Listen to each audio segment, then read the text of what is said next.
smoke, swords, and stars. Partially critical. Summary.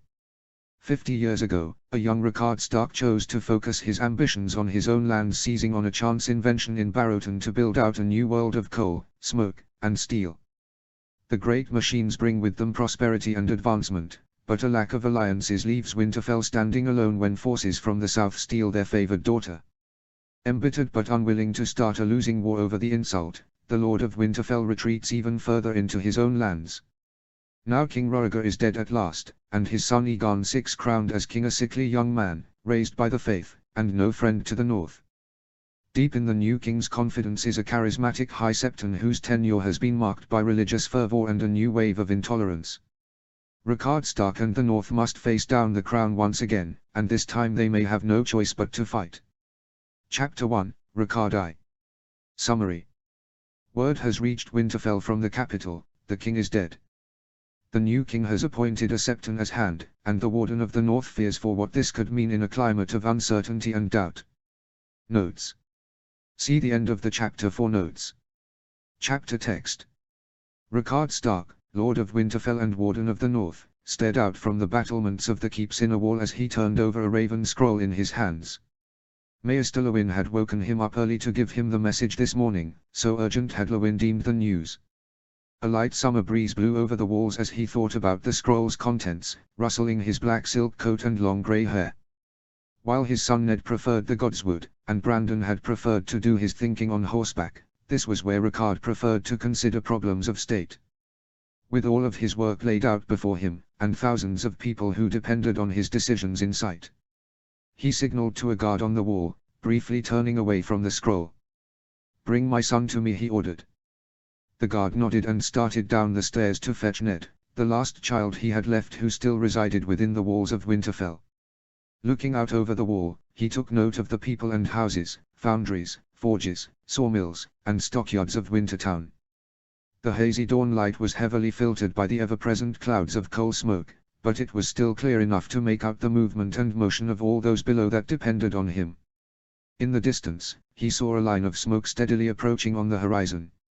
An engine coming north, he thought, or from the Iron Islands, coal from the Barrows, or fish from White Harbor. Perhaps more men, come to settle and make their fortune in Wintertown. It had been a long time since Wintertown was a town in truth.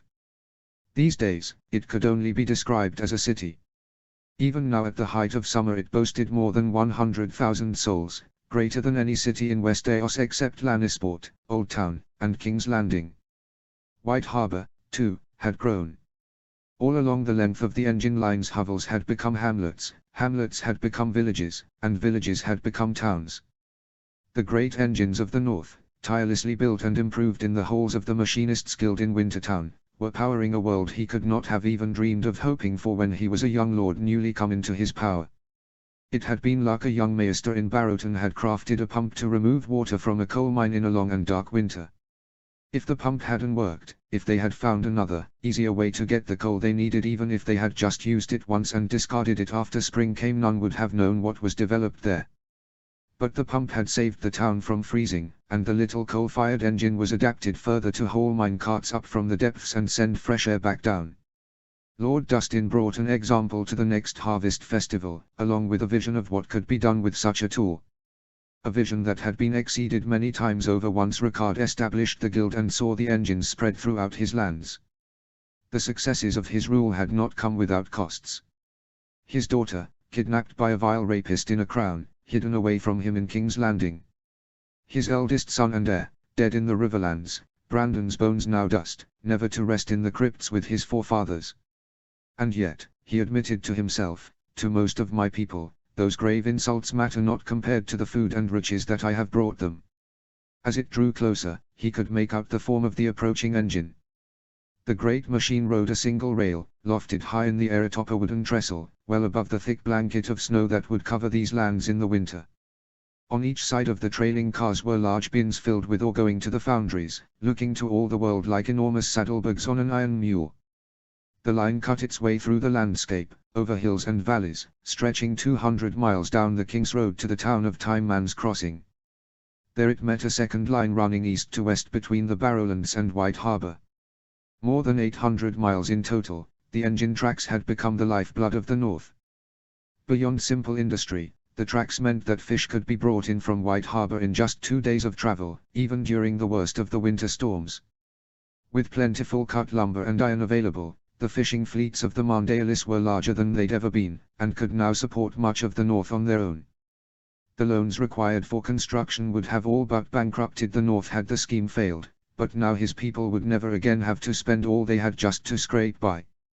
10 years of construction to span the distance from Barrowport to White Harbor, then another 5 to reach Winterfell, Ricard mused to himself, but it had paid for itself within 1 winter of completion. The wind shifted, blowing black smoke from the town towards the castle. Once his nose would have wrinkled at the scent of sulfur and coal ash, but now it was as much a part of life as breathing. A small price to pay for the benefits it brought. Better now than when Wintertown had smelled like shit as well, during the early years of the project. The foundries and the food brought more people than had ever lived in the town before, but the loans to the Iron Bank meant there wasn't coin available yet for sewers. The first sanitation projects had started as soon as coin was available, for he would not allow Wintertown to descend into squalor like King's Landing. The projects had even moved faster than expected with the engines available to move dirt and stone from the excavation sites. The sound of footsteps alerted him to his son approaching, breaking him from his thoughts of the last decades. It was something he found himself more prone to as he reached his winter years. "Good morning," Father Ned said in greeting, "you summoned me." "A raven, from your sister in King's Landing." "I would know what you think of it," Ricard said, passing over the scroll he had come up to the wall to consider. "Dark wings, dark words," Ned murmured. He read through the note quickly. "So the king is dead at last, then?" "Aye. Younger than he might have been, for his mad father ruled for many more years than this." "But what do you make of what Lyanna writes about the faith?" Ricard probed, testing his heir's judgment. It was always a test, these days. Ricard had to be sure he was leaving the North with a steady ruler after Brandon's rash actions had left him dead. "The dismissal of John Connington as Hand is unfortunate. He let us complete our works here in peace, more focused on the politics of the South than what happens north of the Neck. The Crown has surely noticed that they take more in tax from the North than they once did, but I do not believe they know how much has changed here since King Roriger last visited." Ned answered, "And we don't know what this new Hand will be like. Septons have served as the Hand before, and done well, under Jaehaerys the Conciliator. Lyanna has written little of Aegon, whose sickness sees him off to bed and rarely in court, so I believe we will have to concern ourselves more with the wishes of this Septon Benedict than we will with the king's actions." "A good understanding," son Ricard acknowledged, "yet I fear for what these changes might mean. We do not know how the new king or Hand thinks. Lyanna was not even aware of this Septon before he was elevated to one of the highest offices in the land. Do you think the new leadership might allow Lyanna and young Jaehaerys to come north?" Ned asked.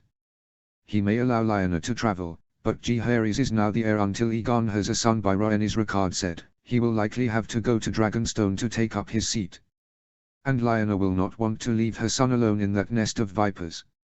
More, the new king and Hand may desire to continue to hold them close, as assurance that we will not step out of line. Have we not offered leal service to the crown these past 20 years?" Ned asked, "even after what Roriger did with Lyanna and what happened to Brandon. What reason do they have to still distrust us so? They must know we still begrudge them what happened, son. They are not fools to think we have been placated by time. The North remembers, they know this. And Lyanna has written of changing moods in the court. The courtiers still call her a seductress and a whore, as if being kidnapped by King Roriger was her own doing, but now more of them whisper that she is a savage and a heathen too." "You're worried then, about the faith?" Ned said. "I'm always worried," Ricard grimaced. "I must worry. For thousands of years the kings of winter fought against the Andals. We have had but a small span of peace, compared to that. And the South is no place for a Stark. If you worry about unrest in the South, should I write to the Blackwoods and request that Marna and Brynden stay in Winterfell until the wedding?" Ned asked. He said it calmly, but Ricard could see the gleam of hope in his eyes. Ned loved his children, and the loss of his only daughter to the South had not been received well. Ned's wife Alis had been wroth, leveraging her position as Lady of Winterfell against him. For 3 moons Ricard's sheets had been damp, his food cold, and his clothes wrinkled. The servants had likely not needed much encouragement from Alis, as they too loved the fierce and dutiful young Marna. She had an easy way of charming people to her side, especially the small folk, much as Lyanna had. He allowed it, though, because Lyra had done much the same to him when he first sent Ned to Barrowton to foster. Better for her to express displeasure in this manner than to try and subvert his rule or challenge him at court. Yet despite knowing why he asked, Ricard still gave the question due thought before giving his response. I think not. Perhaps if things worsen, but as of now we have naught but fears and uncertainty, no true cause to act. The reason for her betrothal still holds. The South needed to be assured that we would not completely separate from the crown after what happened with Rhaegar. House Blackwood is good stock of the first men. Even if this new hand seeks to increase the power of the Seven, the Blackwoods still hold fast to the old gods. She will be safe there. Ned gave a short nod in response. He wasn't pleased, but Ricard couldn't balance decisions affecting the safety of the whole North against only the happiness of his son and granddaughter. Marna would do her duty well in the South, he knew, even as he also feared for her as her grandfather.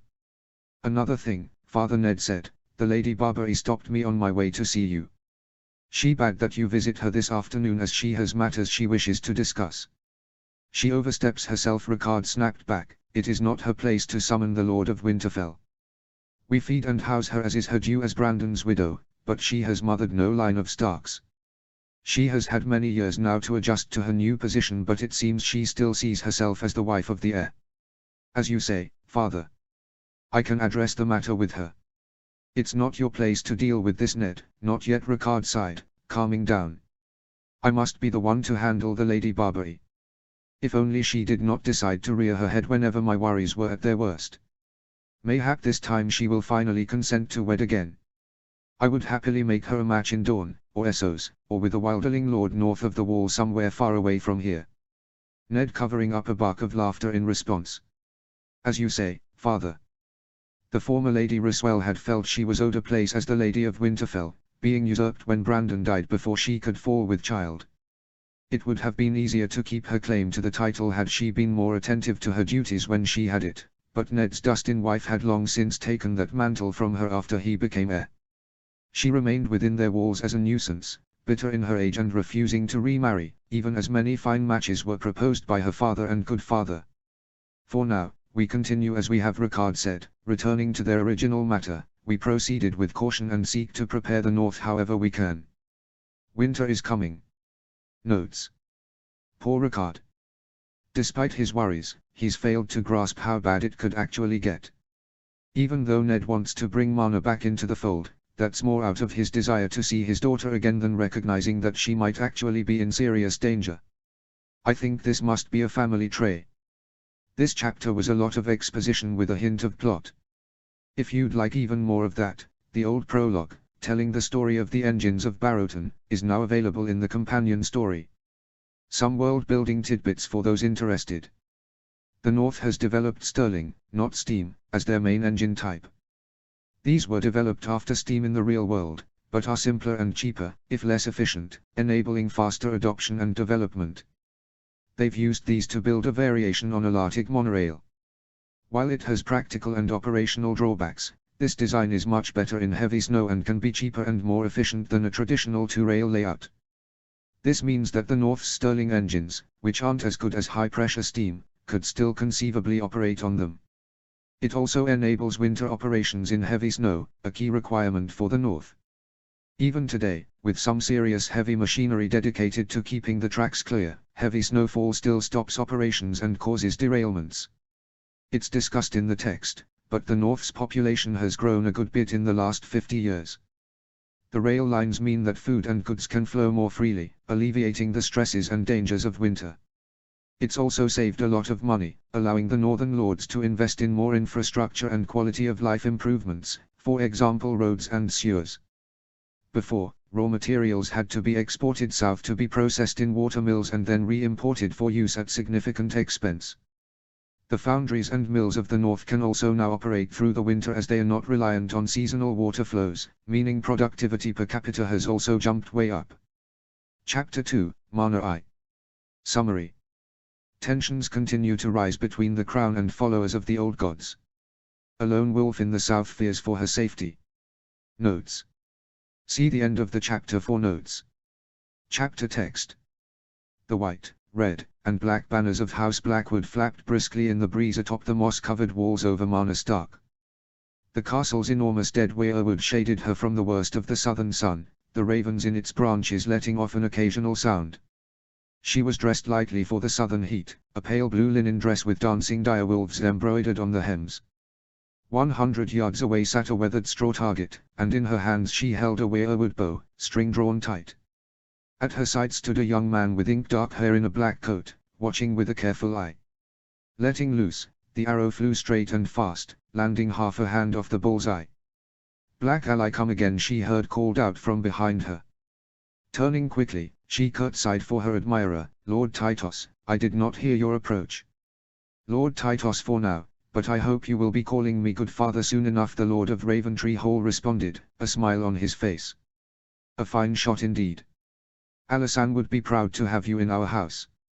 He was not wearing his great raven feather cloak, as he had been when she first met him, but was still resplendent in a stiff black vest over a red shirt, at least 2 heads taller than her and half a head taller than her companion. "I retrieved one of the weirdwood bows from the armory, father, and have been practicing archery with Lady Mana this morning. To celebrate her first year with us, I wanted to try her out on one of our house's traditional bows," the young man at her side said, flashing her a smile. Mana smiled back in return. While she had yet to feel love for the young Brynden Blackwood whom she was due to wed, nor did she think he felt so yet for her, they had settled into a friendship quickly enough. He was kind and attentive, a far better match than she feared she might be saddled with. "And at least I'm not to wed Anderois," she thought, who felt it necessary to state that my riding and archery would end as soon as I married him to tame my wildness. There were certainly far worse southern houses to join with. "Thank you, my lords," she responded, "it's an honor to be compared to one of the great archers of your house." "Alas, I must end this outing," the Lord Blackwood said, "for I have need of my heir. A message has come from King's Landing. Something we must discuss." He paused. "It may be best for you to accompany us, my lady. I would know what your Lord Grandfather thinks of this too. Perhaps you can enlighten me." "I cannot speak with Lord Stark's words," Lord Tytos, Mana responded, "but I can attempt to guess at what he might think." "Of course, Lady Mana. Let us talk in my solar, so that we might converse in private." The party walked through Raventree Hall, continuing to make idle conversation as they went. The square tower of the Lord was on the far end of the keep from where Mana and Brynden had been practicing with the weirwood bow. Statues of famous Blackwoods, or Blackwood bastards, filled the ancient castle. Scorch marks and damage from battles long past were left uncleaned to show the history of the sieges and raids the castle had withstood. One room they passed through, the Hall of Betrayal, was dedicated to those Blackwood lords and ladies who had fallen to Bracken treachery. Poison, knives in the dark, and Brackens who turned cloak on the battlefield. The Blackwoods may have grown to live with their Andal and 7 fearing neighbors to the north and south, but the false chivalry of Brackens was hated even more than the Ironborn raiders off their western shore. Finally, they reached the Lord's Solar. The Blackwoods Maester was already waiting for them. "We have received worrying news from the capital," Lord Tytos started. "Maester Wallen, would you please share the message that arrived this morning?" "My lord," the Maester acknowledged before turning to the others assembled, "the new king has decreed that the faith of the 7 is the official religion of the realm. As there are 7 faces of the one true God, so are there 7 kingdoms unified under a single Targaryen king. The 7th day of every month is further to be set aside as an additional holy day, and all the people of the realm are to spend the day in prayer and support for the needy." "Was this not already the case?" Brynden asked. "What is the purpose of this message?" "The king is coronated by the High Septon. He is anointed in the 7 oils of their faith and is the head of their church." "The declaration matters less than the language used," Mana said, pausing as others turned to her. But the men did not seem to mind that she had spoken up. It was pleasing to see the men were considering her words, she thought. While she had lived here for some time now, She had not been brought into conversations on politics and lordship before now and did not know how well she would be received. "Your betrothed is right," son Lord Tytos said. "The descriptions of one religion of the 7 kingdoms, and that only one God is true, are troubling. Only 5 kingdoms out of 7 are devout followers of the 7 4.5, truly, for many of the Dornish follow Arla or Nymaria's mother Rowan. Even some of the king's own people on Dragonstone still worship Balerion or Meraxes of Valoria. Does he mean to force those of us who do not follow the 7 into a September, then, to see us pray as he's ordered?" Brynden responded. "It is not clear," Lord Tytos said. "From this we cannot know anything for certain." "Have you heard anything else from King's Landing or the Citadel on this missive, Wallen?" "No, my lord. Although I believe, from the way the message was written, that it was but one of many copies sent to all lords of the realm. This was not meant for us alone." "No doubt," Tytos grimaced. "Lady Marna, what would your grandfather make of this?" "Lord Ricard is a cautious man, and well wary of the crown and its power. He will be concerned by the missive just as you are." Marna started, waiting a moment before continuing. "When King Torren knelt to the Conqueror, one of the conditions was that no September would be built in the north, aside from the Mandaeali lands, and no wandering septons or begging brothers would be sent to convert our people. The language in the missive is troubling in its implications, even though it does not say outright we must kneel to the 7. We hold fast to the pact with the children of the forest and the old gods." "As do we, Lady Stark," Lord Tytos responded. "Even with the Andal hordes at our gates, we chose to starve under siege rather than to abandon our oaths to the children. Our house words lay that truth bare clear enough." "Fuck the Brackens?" Marna asked with a strained smile, prompting a short bark of laughter from Lord Tytos and his son. "That may have been a better choice than faith and forest, that's true," Lord Tytos responded, "but the fools had yet to betray us when my ancestors chose our words." He continued, "And in times like these, we surely need a reminder of our past and our faith, if the new king hints at beginning anew the great purges." "There is no doubt in your faith, my lord, and my grandfather is grateful to have friends in the south who still hold to the pact," Marna said. "And I am grateful to have a friendship with the north," Lord Tytos said, "especially in times such as these." Turning to his son with a test, he asked, "Brynden, what actions would you have us take following the king's message?" "I would not say anything back to him, father. They have not made any clear demands, aside from the day of worship, and the message does not say who we must worship." "Indeed," Tytos agreed, "but not responding does not mean we should do nothing at all. Marna would surely like to visit her home again before the wedding. I will write to Lord Stark and arrange an escort. Brynden, you will go with her, and talk to Lord Stark in my stead. If the new king fancies himself Baelor the Blessed come again, we will need a strategy to help preserve the way of life for those of us who do not follow the 7. Working together, the Starks and Blackwoods can position key persons at court to help guide and maneuver this young king away from us. You will leave once the Old Wolf and I have agreed on the specifics of your travel." "Understood, father." "Thank you, Lord Tytos." The Lord of Raventree Hall dismissed them to discuss other matters with his maester, and the pair departed the Lord Solar together with a guard for escort. Continuing to walk together, they found themselves on the keep's wall. Even from high up on the ramparts the weirwood still towered overhead. "I am worried over these developments," Marna confided to Brynden. "Even after a year here, I remain nervous to be a Stark in the south. It will be nice to see my home again, and put the neck between us and those in the capital.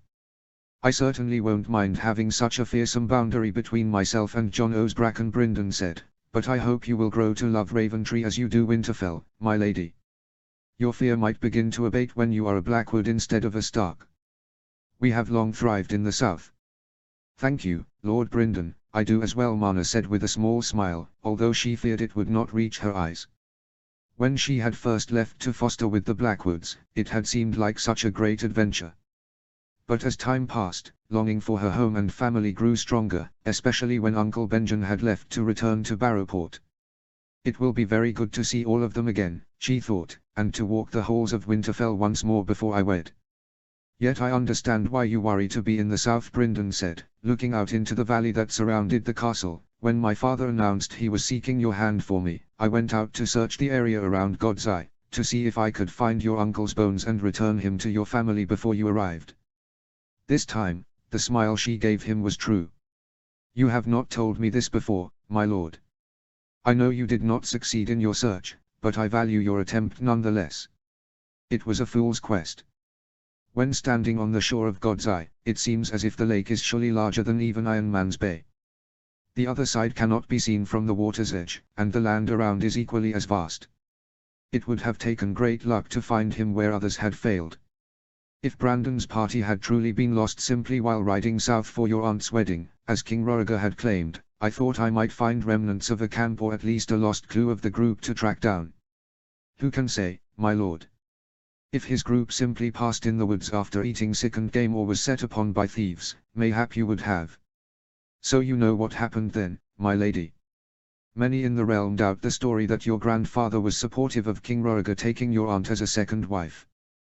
They, my father included, don't believe he would act in such a dishonorable manner. Polygamy is against the tenets of the old gods just as it goes against the faith of the Seven.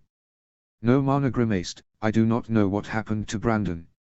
As to the rest, the story told by King Roriger must be the truth, for to say otherwise would be to question the king's words. That is what we must say. Regardless of the stain it casts on my family. Even if father and grandfather cursed the Targaryens when around none but the family, Mana thought, actions which they would not likely do if they supported Roriger's mad scheme. I understand, Lady Mana, and should not have brought it up. I wish you had not, she said, but the Starks will be your family soon enough, through our marriage, and the story of our great shame is known well. I am surprised you have not asked about it before now. I did not want to plow up old ground, but these new troubles cause my mind to go to dark places. My apologies. My father and I do not believe the public story is the full truth, and think there is likely much less shame for House Stark than the Targaryens claim, Brynden said, pausing for a few moments to allow Mana a chance to refute him. Perhaps once we return here from Winterfell we can ride out to attempt to find your uncle again and return him to the north to rest. I would like that, Lord Brynden, Mana said, gazing out into the valley in the direction of God's Eye, though I fear that whatever killed him may have done its best to keep him from ever being found. Notes. I'm trying to create Mana as somewhere between Canon Sansa and Arya. Ned didn't marry Catelyn Tully in this or, because Ricard focused his ambitions on the north, so I don't feel like it makes sense to give him the same children as he has in canon either. Hoping this OC doesn't turn too many folks off. Boy, did this chapter fight me a lot. Next chapter is already written and will go up tomorrow after edits. It will bring us to King's Landing where we will see what's going on in the capital. That'll be the last major new POV and then you'll have been introduced to the primary cast for this story. GRM hasn't given House Blackwood words in the books, so Faith and Forest is a creation for this story. Thank you to everyone who commented or left kudos. Chapter 3, High Septon I. Summary. A boy king in the capital makes his first moves. The High Septon begins to see his work of the past 10 years bear fruit. Notes. See the end of the chapter for notes. Chapter text.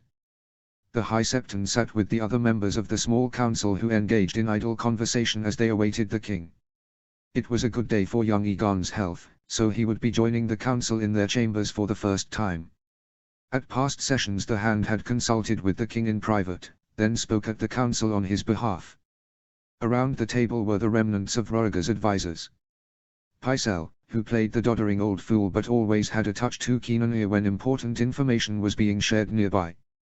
Kevan Lannister, who had been asked to serve as Master of Coin in apology to the slights Lord Tywine had suffered when his daughter was passed over for Elia. He also served as something of a hostage of the crown to ensure his brother's good behavior, though Roriger would never have stated it as such, preferring to think of him as a trusted friend who simply never left the capital. Lucerys Valerian had been replaced as Master of Ships before Aerys was cold in his grave, yet the Redwyne who replaced him had not survived long before an unfortunate infection saw him to his death.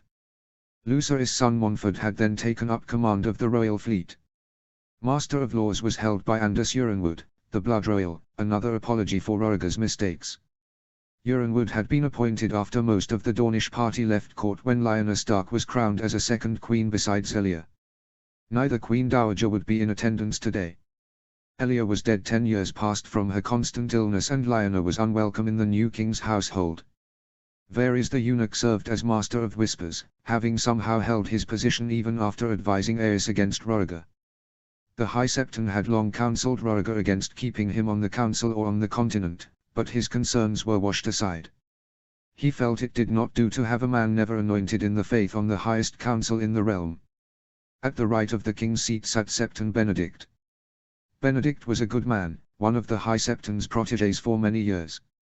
He had arranged for Benedict to serve as the king's primary tutor and advisor when Aegon was a small child, a role Benedict had continued into this day. The king's elevation of Benedict to hand was a great victory for the faith. The High Septon's own seat at the table was the last of Roriger's great apologies.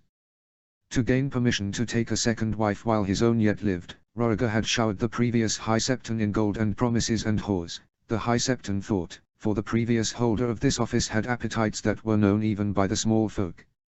It had been no great disaster when the fat old man had finally passed on and he took up the mantle of the crystal crown.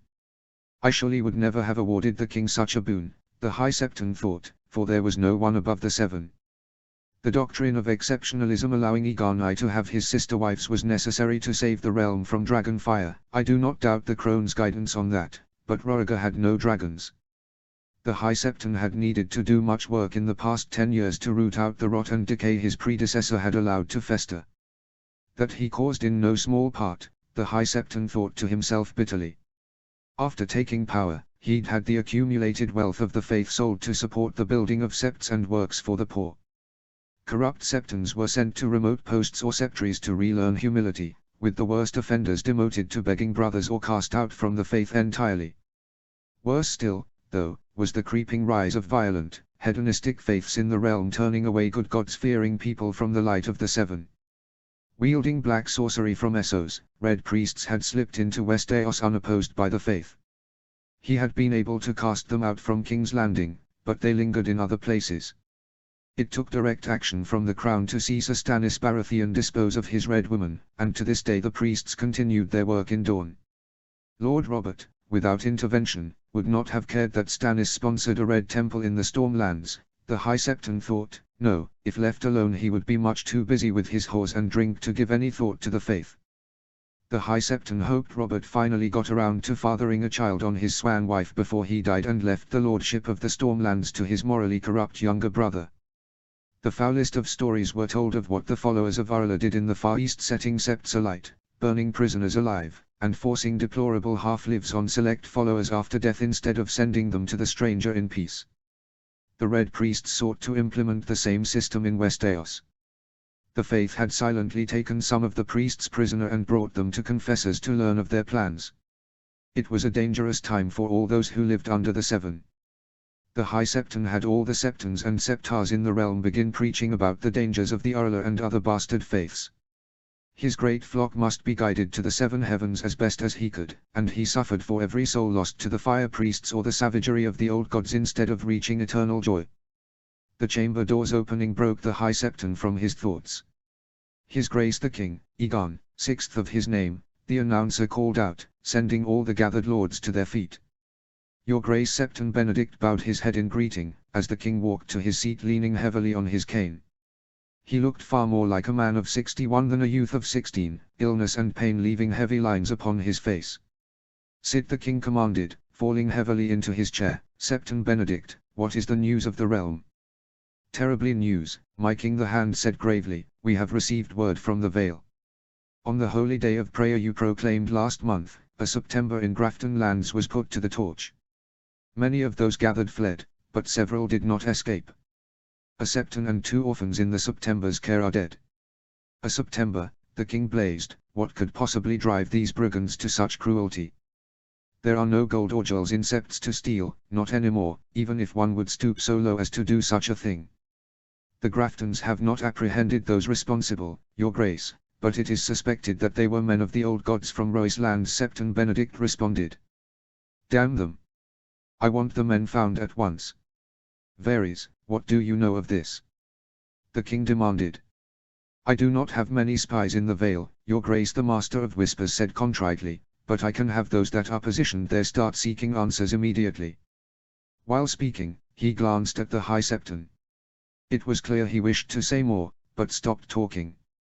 Good, the High Septon thought, he may have suspicions, but has not yet penetrated the faith with his little birds. If you do not have sources in the heathen lands of my kingdom, where do you focus? Your late father preferred I look across the narrow sea, to hunt scraps of ancient Valyrian knowledge or rumors of Valyrian warlocks traveling Essos. He did not concern himself overmuch with the business of the lords of his kingdoms. If I may, your grace, the High Septon began, the news came to me only just before this meeting, but 2 men have been apprehended trying to sell 3 copies of the 7-Point Star in Gulltown. The books bore scorch marks, and the men did indeed come from Royce lands. I want them confessed. The king barked.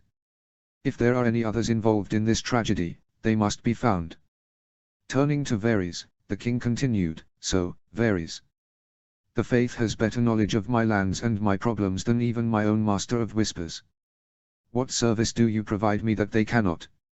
My king. Varys started smoothly. Enough.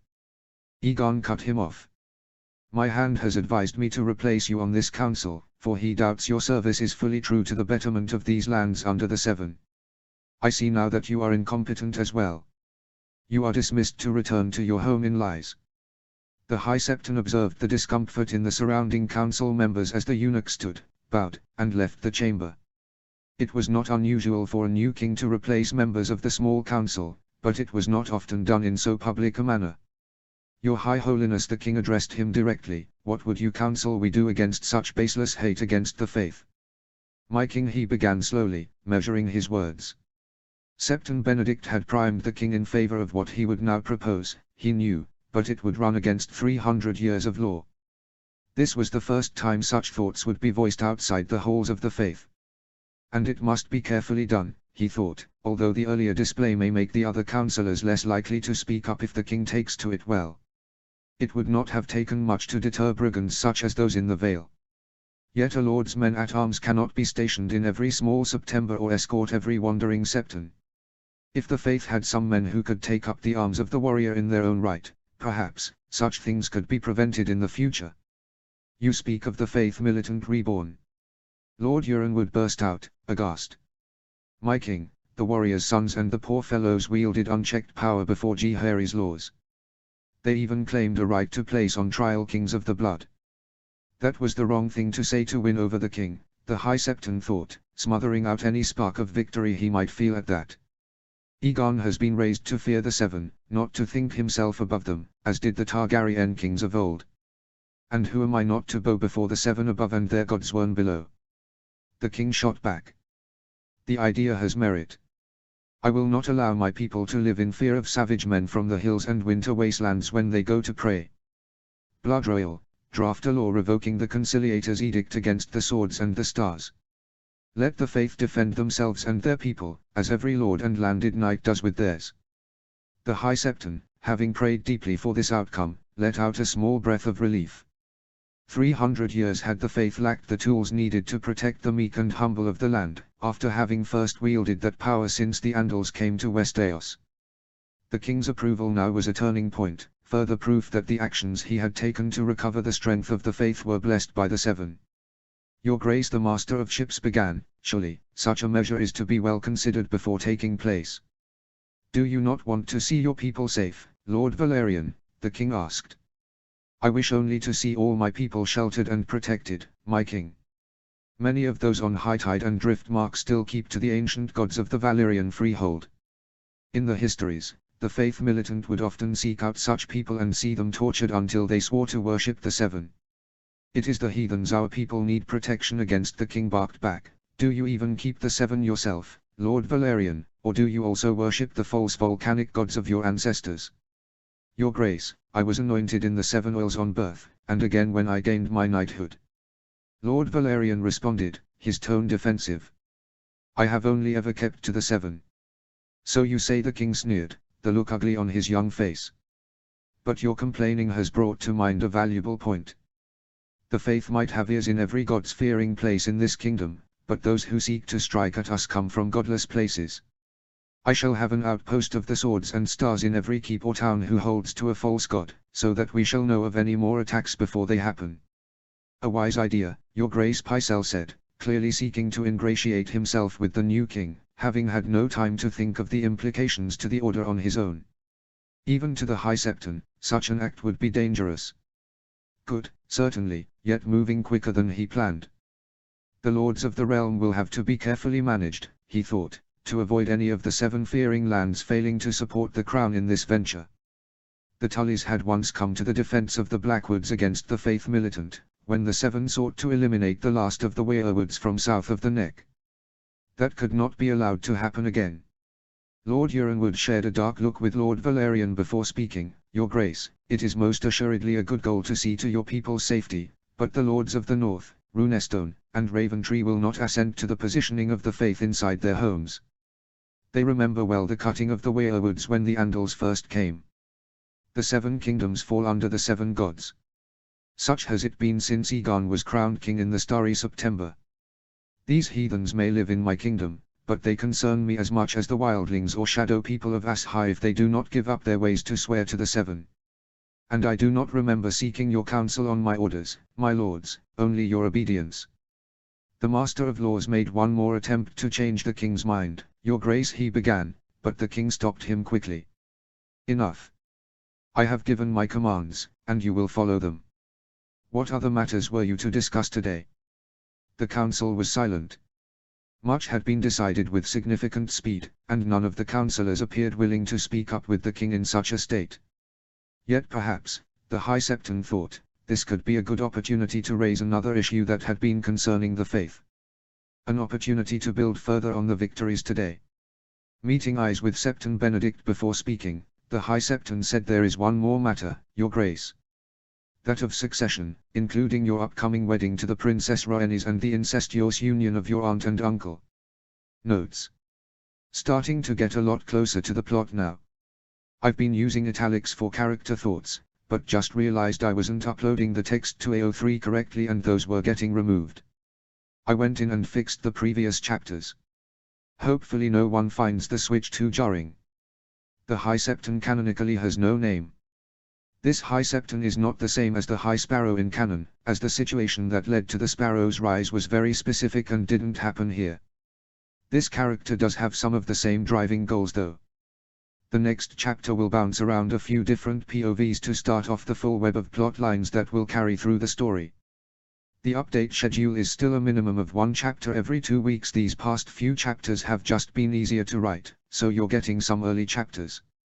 Thank you again to everyone who left comments. I'll be going through and responding to those this week. I'm always happy to get feedback, good or bad, to help make sure I'm writing the best story I can. Chapter 4, Fragments I. Summary. From the Iron Islands to across the Narrow Sea, the king's actions alienate both members of his family and some of his most powerful lords. Notes. See the end of the chapter for notes. Chapter text. Daenerys. Princess Daenerys sat in the chair of her solar, trying not to show her nervousness. Attempting not to fidget, she turned her attention to the view out the windows of the great city of Pentos. From Illyrio's manse on the hillside she could see much of the city, with its teeming streets and thousands of people as little more than specks in the distance. She had been sent to Pentos on a diplomatic mission when she turned 1 and 10 to foster trade with the Free City. It was a suggestion by her brother's council, both for the benefits it could bring through good relations and to keep her safe from her brother Viserys until she came to her majority. It was feared that he would not be willing to wait much longer to wed her if they remained on Dragonstone together. But everything had recently changed. Rhaegar was dead, and she had been given instructions from King Aegon to return to the capital. Before she could make ready to leave, though, a ship bearing the Celtigar sigil on its sails arrived at Pentos. On board was Lord Varys, her brother's Master of Whispers, who requested an audience with her. Now she waited for him to appear at the manse where they lived. A knock on the door rang out. Glancing up, she met the eyes of Sir Willem d'Ary, her sworn shield, who was standing guard behind her chair. He offered a reassuring smile and patted her shoulder, which helped calm her. After she called out for the visitor to enter, the door opened and Varys walked in, bowing deeply on one knee. His deep purple cloak cooled around his feet as he knelt. "My princess, it is very good to see you." Daenerys shared a worried glance with Sir d'Ary. This was more deference than she was owed as the mere aunt of the king. Something was not right. "Rise, Lord Varys," Daenerys said, attempting to sound commanding. "What has brought you to Pentos?" "News of the realm, princess," he said as he stood up. Daenerys gripped the arms of her chair tightly while trying not to show her nervousness. "Has something happened to the king?" she asked, thinking of the worst news he could be bringing. "No, King Aegon is in as good health as can be expected, no worse," Varys said. "This news concerns you, and the reason he has recalled you to the capital." "What do you mean?" "King Aegon is a most pious man," Varys began, "who holds firmly to the faith of the Seven and whose closest advisors are holy men. Which is why he does not believe his betrothal to the Princess Rhaenys, or your own to your brother, should be allowed to continue." Daenerys paused before responding, trying to think of the implications of Varys' statement. "Does he mean to break my betrothal to Viserys?" She felt a spark of hope as she asked the question. While she understood her duty to her brother, she could often see the anger boiling in his eyes and it frightened her.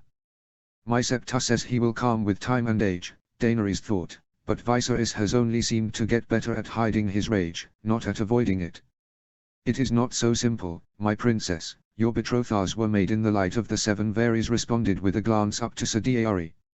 She chanced her own look at her protector and saw he was scowling. He must have figured out what Varys was implying before she did. Varys continued with a sorrowful tone, speaking gently. "The king means to send both you and your niece to the Silent Sisters, where your vows to the Seven would release you from your incestuous betrothals. She is a princess of the blood." Sir Daenerys spat out, incensed. "Princess, you do not deserve to spend your days mute in a grey robe dressing corpses." "Indeed, my good knight," Varys said, "which is why I have come to give you warning." Daenerys did not know what to think. She knew of the sisters, but did not know what it would mean to be one of them. She did not think it would make her happy, but was it not her duty to obey the king? "Do I have a choice?" she asked, swallowing down the nervousness bubbling up in her throat. "It is the king's wish." Willem's scowl only grew at that statement, but Daenerys was comforted that he felt so strongly on her behalf. She knew his anger was not directed at her. Even if she had to go to the sisters, she hoped she could still see Sir Daenerys on occasion. He was the best of knights and protectors. "The king's will is law," Princess, Lord Varys said, "but there is great trouble brewing in Westeros. A war is due to erupt between the North, Iron Islands, and the Crown. In a few months, travel will be impossible. If you were delayed here in Pentos, say, by a sudden sickness, it could be many years before you could travel to the Seven Kingdoms. It would allow time for the king to reconsider." Daenerys swallowed again. She knew what he was saying was dangerous. Lying to the king in order to disobey his command was treason. And this war that Varys spoke of, she did not know anything about that. They got little news from Westeros, but she thought they would have heard of such a thing before now. Still, she liked her life here. The air was clean and warm. She did not want to handle corpses. "Sir Willem, what do you think?" she asked her protector. "I think Lord Varys' suggestion has merit, my princess. I do not know what war he talks about with this." He shot a stern glance at Varys, "but it would not be so hard to claim sickness for a few weeks. Travel is no easy thing and would not be appropriate until you were fully healed. At least this, I believe we can do with little risk." "Very well," Daenerys said, hoping she sounded more confident than she felt. She felt far more a girl of 4 and 10 than she did a princess of the realm. Decisions and discussions like this had not been brought to her before. "But there is no reason for Lord Varys to come warn you in this way," Willem said, "and risk his life in doing so, if it became known he was acting against the king." No question was asked, but all in the room understood that he was prodding the Master of Whispers for more information. "Indeed, good night," Varys said, bowing his bald head. "I came because it would be my honor to serve the princess. King Aegon has removed me from my post, but he is sickly and without heirs. War can also make even the greatest men pass before their time. If something should come to pass, it is my hope that I can work with the princess to better the realm." "Why me, and not my brother? Or my other nephew, or my niece?" Daenerys asked. "Your brother would not serve the realm well as king, my princess," Lord Varys said gravely, "and will likely act against Aegon soon enough when he finds out the king's intentions with his betrothal. Jaehaerys and Rhaenys are much better souls than your brother, but the realm would not serve a worshipper of the old gods or a woman so clearly Dornish. Daenerys fought down a desire to bite back at the old eunuch. His words about the royal family were dangerous and hinted at much grander schemes if he meant to somehow put her on the throne. But she had just a moment ago consented to treason against the king, just to stay in Pentos a little while longer. How could so much change in a single conversation, she thought. Apologies, my Princess Varys said, seeing the conflict on her face, I did not mean to burden you so. For now, the only action is to wait and grow here in Pentos. Other things can wait, and may never come to pass. She inclined her head at his last statement, but she doubted it was true. He would not have come here if he truly did not think her a likely candidate for the throne. Lord Varys was a dangerous man, Viserys had told her. The spider had always had a treat ready when she was a child, or a quick jape to lift her spirits, but she could see now what her brother meant. Victorian. Bellon's laughter rang out, cold and dry, through the halls of Pike. Victorian's lip curled downward at the noise. His older brother did not have a pleasant laugh. Behind Bellon's laughter, Victorian could see a crazed look in his brother's eye, one hand tightly clutching the message the Maester had handed him.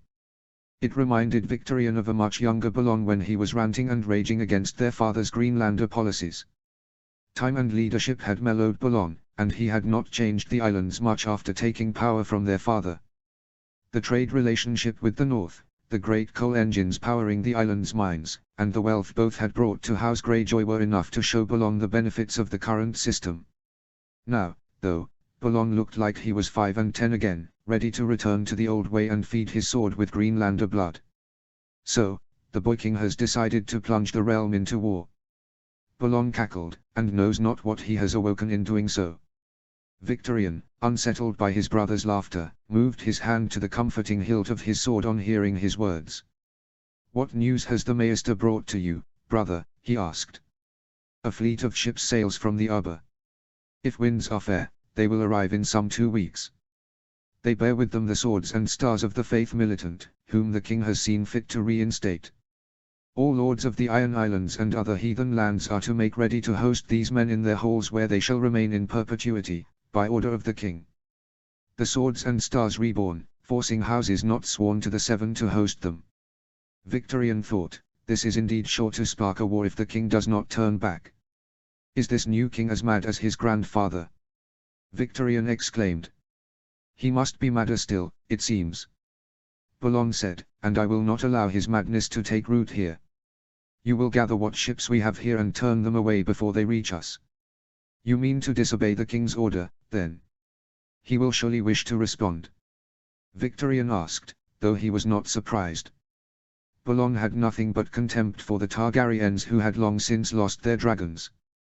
He may have lived under the king's peace for many years, but it was more for the benefits that continued peace brought to the islands than for any desire to avoid war. I'll disobey the king's order. And so will Rickard Stark, and perhaps Dorne too. And then we'll see how he wishes to respond to all 3 of us at once. What his brother was seeing, Victorian did not yet understand. Rickard Stark did nothing when the Crown Prince took his daughter as a salt wife. Why would he do anything now, even with the king near as promising to burn his holy trees? Lord Bellon grunted. You do not know the old dog like I do. 15 years ago, he had no one besides him. It was his daughter or his kingdom, and he was not willing to end his line over the folly of rising against the crown unaided. Now, the king threatens us all, and not just a single child but his whole people's way of life. Rickard Stark will call his banners before he lets the faith of the Seven past the neck. Victorian silently acknowledged his brother's statements with a nod. Bellon had met many times with the Warden of the North to negotiate trade in iron and timber. At the first such conference, House Greyjoy had undoubtedly come out the victor. But the wolf learned fast, and subsequent meetings left both houses on much more equal footing. Asher had even been bargained away to Foster on Bear Island, to repair the strained relationship between the Mormonts and the Ironborn. If his brother said Rickard would go to war, then he was likely right. Pausing, and stretching his face into a smile, the Lord of the Iron Islands continued, and if the king sees fit to bring this to war, he will be greatly surprised. Trade has brought us wealth we have not known since the Andals came, but perhaps it is time to tread a different path. Keep the trade, we need the North's lumber and coal as much as they need our iron. But the soft men of the South will feel the bite of our blades as we carve out a new kingdom. Not the old way, not the new way, but a joining of the two. Peace and trade for the Northmen, plunder and the iron price for the weak Southerners and their God who shits from 7 holes. If the crown moves against us, we shall rise again in a manner never seen before. Victorian could now see his brother's vision spreading out before him. The Iron Fleet had reached strength not known in many thousands of years, that was true. The North traded in good, milled timber and machines that brought the iron mines to great heights of productivity. The wealth and materials had seen new longships laid down at a faster rate than had ever before been possible. They were used for trading, largely, but could be recalled and converted back to their true purpose. No ship of the islands was ever built heavy and slow like the eastern trading vessels. All were made for war. A select few ships, including Victorian's Iron Victory, had even been sheathed in copper to keep the wood safe and free of barnacles. A luxury that granted greater speed as well but had before only been used on ships of the wealthiest magisters in the free cities. The size and strength of the Iron Fleet now placed it above the Red Wine, Lannister, or Royal fleets. A war at sea was sure to favor the Ironborn. Go now and stop these holy sailors in their tracks. Turn them around and let them know they are not welcome here. Bullon ordered Victorian. I will recall your older brother from the east, and have the ships and captains start preparing for war. We have grown fat in these last 50 years of trade, but we have not grown slow. It is time to remind the crown what it means to have Ironborn off their shores. Victorian bowed to his brother and made haste to leave. He would gather sufficient ships and arm them well enough that even if a battle broke out with the swords and stars of the Seven, he would be sure to see it through. And he doubted the king's forces were truly prepared to force a landing yet. He scowled at the thought of his older brother returning to the islands, though. Euron was a strange man whose time in the east made him stranger still. His silent ship and dark magics could be useful in a war, but it would be the blood and iron of Victorian's men who would win it. Jaehaerys. Prince Jaehaerys woke to someone shaking his shoulder. Blinking his stark grey eyes in the darkness, he began to make out the figures of his mother, the Princess Rhaenys, and the long white cloak of Prince Luin Martell. My prince, the King's Guard whispered, you must rise. There is a ship waiting for the 3 of you, and we must make haste to catch it. Jaehaerys looked to his mother, who grimaced and gave a nod to affirm Prince Luin's statement. Rising silently, he gathered his sword, a short dagger, and a traveling cloak to throw over his night clothes. Within only a few moments he was ready to depart. The guards who normally stood at his door were missing. He, his mother, and half-sister followed Prince Luin down a deserted hall to an empty storage closet. There, the Prince of Dawn pulled a concealed lever and revealed the entrance to a dark tunnel behind a wooden panel. Stay close, he ordered, for the passages are treacherous. Jaehaerys joined hands with Rhaenys to help stay together as they navigated the tunnels, and they shared a grim smile in the flickering light of Luin's candle. He had always been closest to his half-sister of those in the court. The old King Aerys had shunned them both for lacking Targaryen coloring, and the courtiers followed suit. When their father had come to power, he had little interest in court, and thus there was little change in their status. Over the past years the isolation had only grown worse. Rhaenys was wild and free, taking after her uncles, resisting the ever-stricter septars that the High Septon sought to impose on her. Jaehaerys was shunned for following his mother to the Godswood instead of his father to the September, though his father had never tried to take him, having given up on his second son the moment he did not turn out to be the daughter of prophecy he expected. It was with bitter regret that Jaehaerys spared a glance back down the tunnel towards the storage closet and his chambers beyond. If we are now fleeing the Red Keep in the dead of night, the situation must have deteriorated quickly, he thought.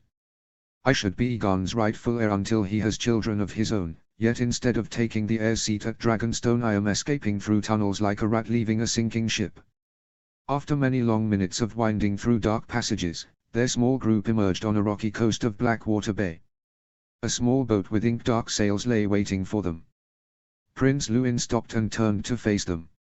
Here I will leave you, he said, with luck. Your absence will not be noted until the morning. I must return to my post before I am missed. Princess Rhaenys surged forward to gather her uncle in a tight hug, before releasing him. "Goodbye, uncle," she whispered. "I hope that one day we will meet again. You will be welcome in Winterfell, should you need to escape the keep," Lyanna told the old knight. "I will ensure that Ricard knows what you've done tonight." "It is hardly the first time I have broken my vows as Kingsguard," Prince Luwin said with a wry smile. His taking of lovers was an open secret in the Red Keep, despite his vows of chastity. And this for a much worthier cause. "Now go, quickly." They approached the ship without further conversation. At the edge of the water, a dark-haired man with a full beard and a hook for a left hand helped Queen Lyanna and Princess Rhaenys aboard the vessel, motioning for Jaehaerys to stay behind. "I need you to help push the ship off the beach, my lord." Jaehaerys shoved where the man told him to, leaning with his shoulder into the front of the vessel. With the sound of creaking timbers, the ship broke free of the sand, and he clambered aboard over the prow. His cloak and nightclothes beneath were soaked from standing in the black water, but it was still summer and even in the night King's Landing remained overwarm. Skillfully, the vessel's captain turned the ship around and caught the stiff breeze blowing over the bay to carry them towards the open waters of Blackwater Bay. The Red Keep seemed to rapidly shrink in the distance, sending Jaehaerys further away from the capital than he'd ever been before. "What happened, mother, that we had to leave in the night?" he asked the Dowager Queen, no longer having to keep as silent as they did in their escape. "Aegon has had his mind polluted by the High Septon. He believes you know better than a bastard who will seek to usurp his rule and that you should be sent to the Wall to remove your claim. It was vile but not unexpected, with how the men of the faith treated him and his mother. So he would send his kin to the Wall, for a life of cold misery among rapists and murders, when I have not done anything to slight him," Jaehaerys said, his tone furious. "But what reason does he have to send his sister away too? When we had discussed leaving, there was no reason to escape with Rhaenys." His half-sister gave him a betrayed look at the mention of their intent to escape. He and his mother had not shared their plans even with her, wanting to keep them secret until the last possible moment. While she was not well loved in the court, at least she was not so thoroughly hated as they were. She was still undeniably a princess of the blood and betrothed to the future king, not the half-bastard get of a kidnapped woman forced to become a Mad King's bare illegal second wife. "Rhaegar had betrothed you to Aegon with a septon in the light of the Seven," Lyanna addressed Rhaenys, "and therefore your future marriage could not be set aside. But the Seven do not condone incest, and Aegon is nothing if not faithful to his church. You were to be sent to the Silent Sisters on the morrow, where your vows to the Seven would have rendered the betrothal null. It is why Luwin helped us escape. He did not believe a princess of Dorne should be made to suffer such a fate." "A princess of the realm," Rhaenys responded. "Maybe so," Lyanna said, "but Prince Luwin cares more for Dorne than the realm." "And now we are fleeing north?" Jaehaerys asked. "Your grandfather had placed northern men in the staff of the keep. Men from the neck, who knew to be discreet. If there was ever an opportunity to leave, I was to make contact with them, and they would spirit us to White Harbor. They helped arrange the ship, and Prince Luwin helped get us here. Pentos, not White Harbor." "What?" Lyanna, Jaehaerys, and Rhaenys turned to the boy who had spoken up. Roughly of an age with Rhaenys and Jaehaerys, he was the image of the captain who had met them on the beach. The two of them were the only crew of the small vessel. The captain spoke up, "We're sailing to Pentos, on orders of the Spider." After staring dumbly at the captain for a moment, Lyanna turned her face up to the night sky and broke into hysterical laughter. Jaehaerys could see tears begin streaming down her face as she cackled. Half her life kidnapped, held hostage, and worse, Jaehaerys thought, and now when we can finally escape, another man has chosen to do it again. Feeling his mother's loss and the slow griping terror of being trapped yet again, Jaehaerys drew his sword and held it to the dark brown beard covering the captain's neck. "And why should I not kill you now, man, if you are not to take us to White Harbor?" he spat out. "Do you know how to sail the ship that far north, son?" the captain asked calmly, looking him in the eye and seemingly uncaring about the sword at his neck. "You don't have your sea legs about you. If you kill me and my boy, you will be left here adrift until the royal fleet hunts you down, and the king will likely not be happy that you've escaped."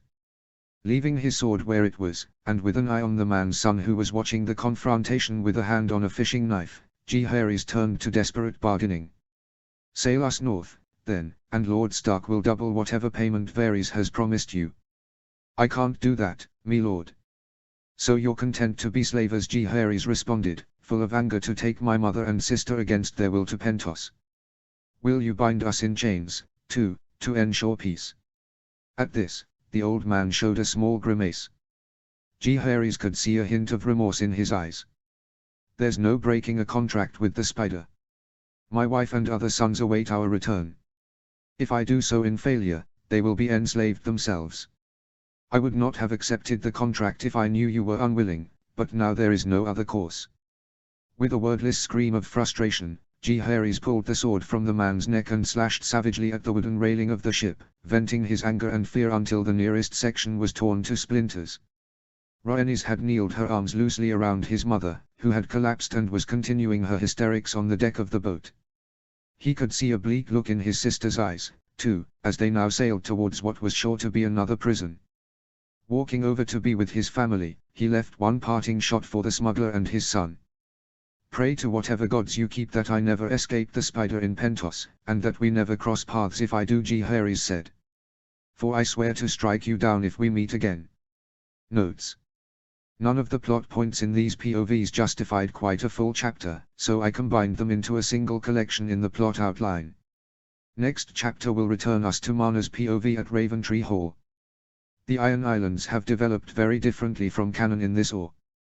With those changes, the circumstances that led to Euron's banishment didn't happen, so Victarion doesn't hate him and wish him dead. Euron still chose to wander and reave in the Far East, though, as one of many Ironborn who chose to practice the old ways far from the king's peace. Lyanna has had a very rough time of it. She and Jaehaerys /Jon are heading a long way from home, sadly. I continue to appreciate and read your comments /notes. Chapter 5, Marna 2. Notes. See the end of the chapter for notes. Chapter text. Arrangements for Marna and Bryndon's departure had progressed at a fast pace until being thrown off by the king's order to station Faith Militant at Raventree Hall. Lord Tytos had originally meant for the two to make a grand progress around his lands, using the travel as a chance to introduce his heirs betrothed to his vassal lords. Those plans were scrapped when it became clear the situation with the Faith was worsening and aid from Winterfell would be needed soon. Now, they would be leaving in just 2 weeks, with only a small contingent of guards to get them to the town of Morgan's Cove on Ironman's Bay. At the cove they would board a ship to Barrowport and take the engines from the coast to Winterfell. The entire journey, which once would have taken 3 months of grueling riding up the King's Road, could now be accomplished in just over 2 weeks.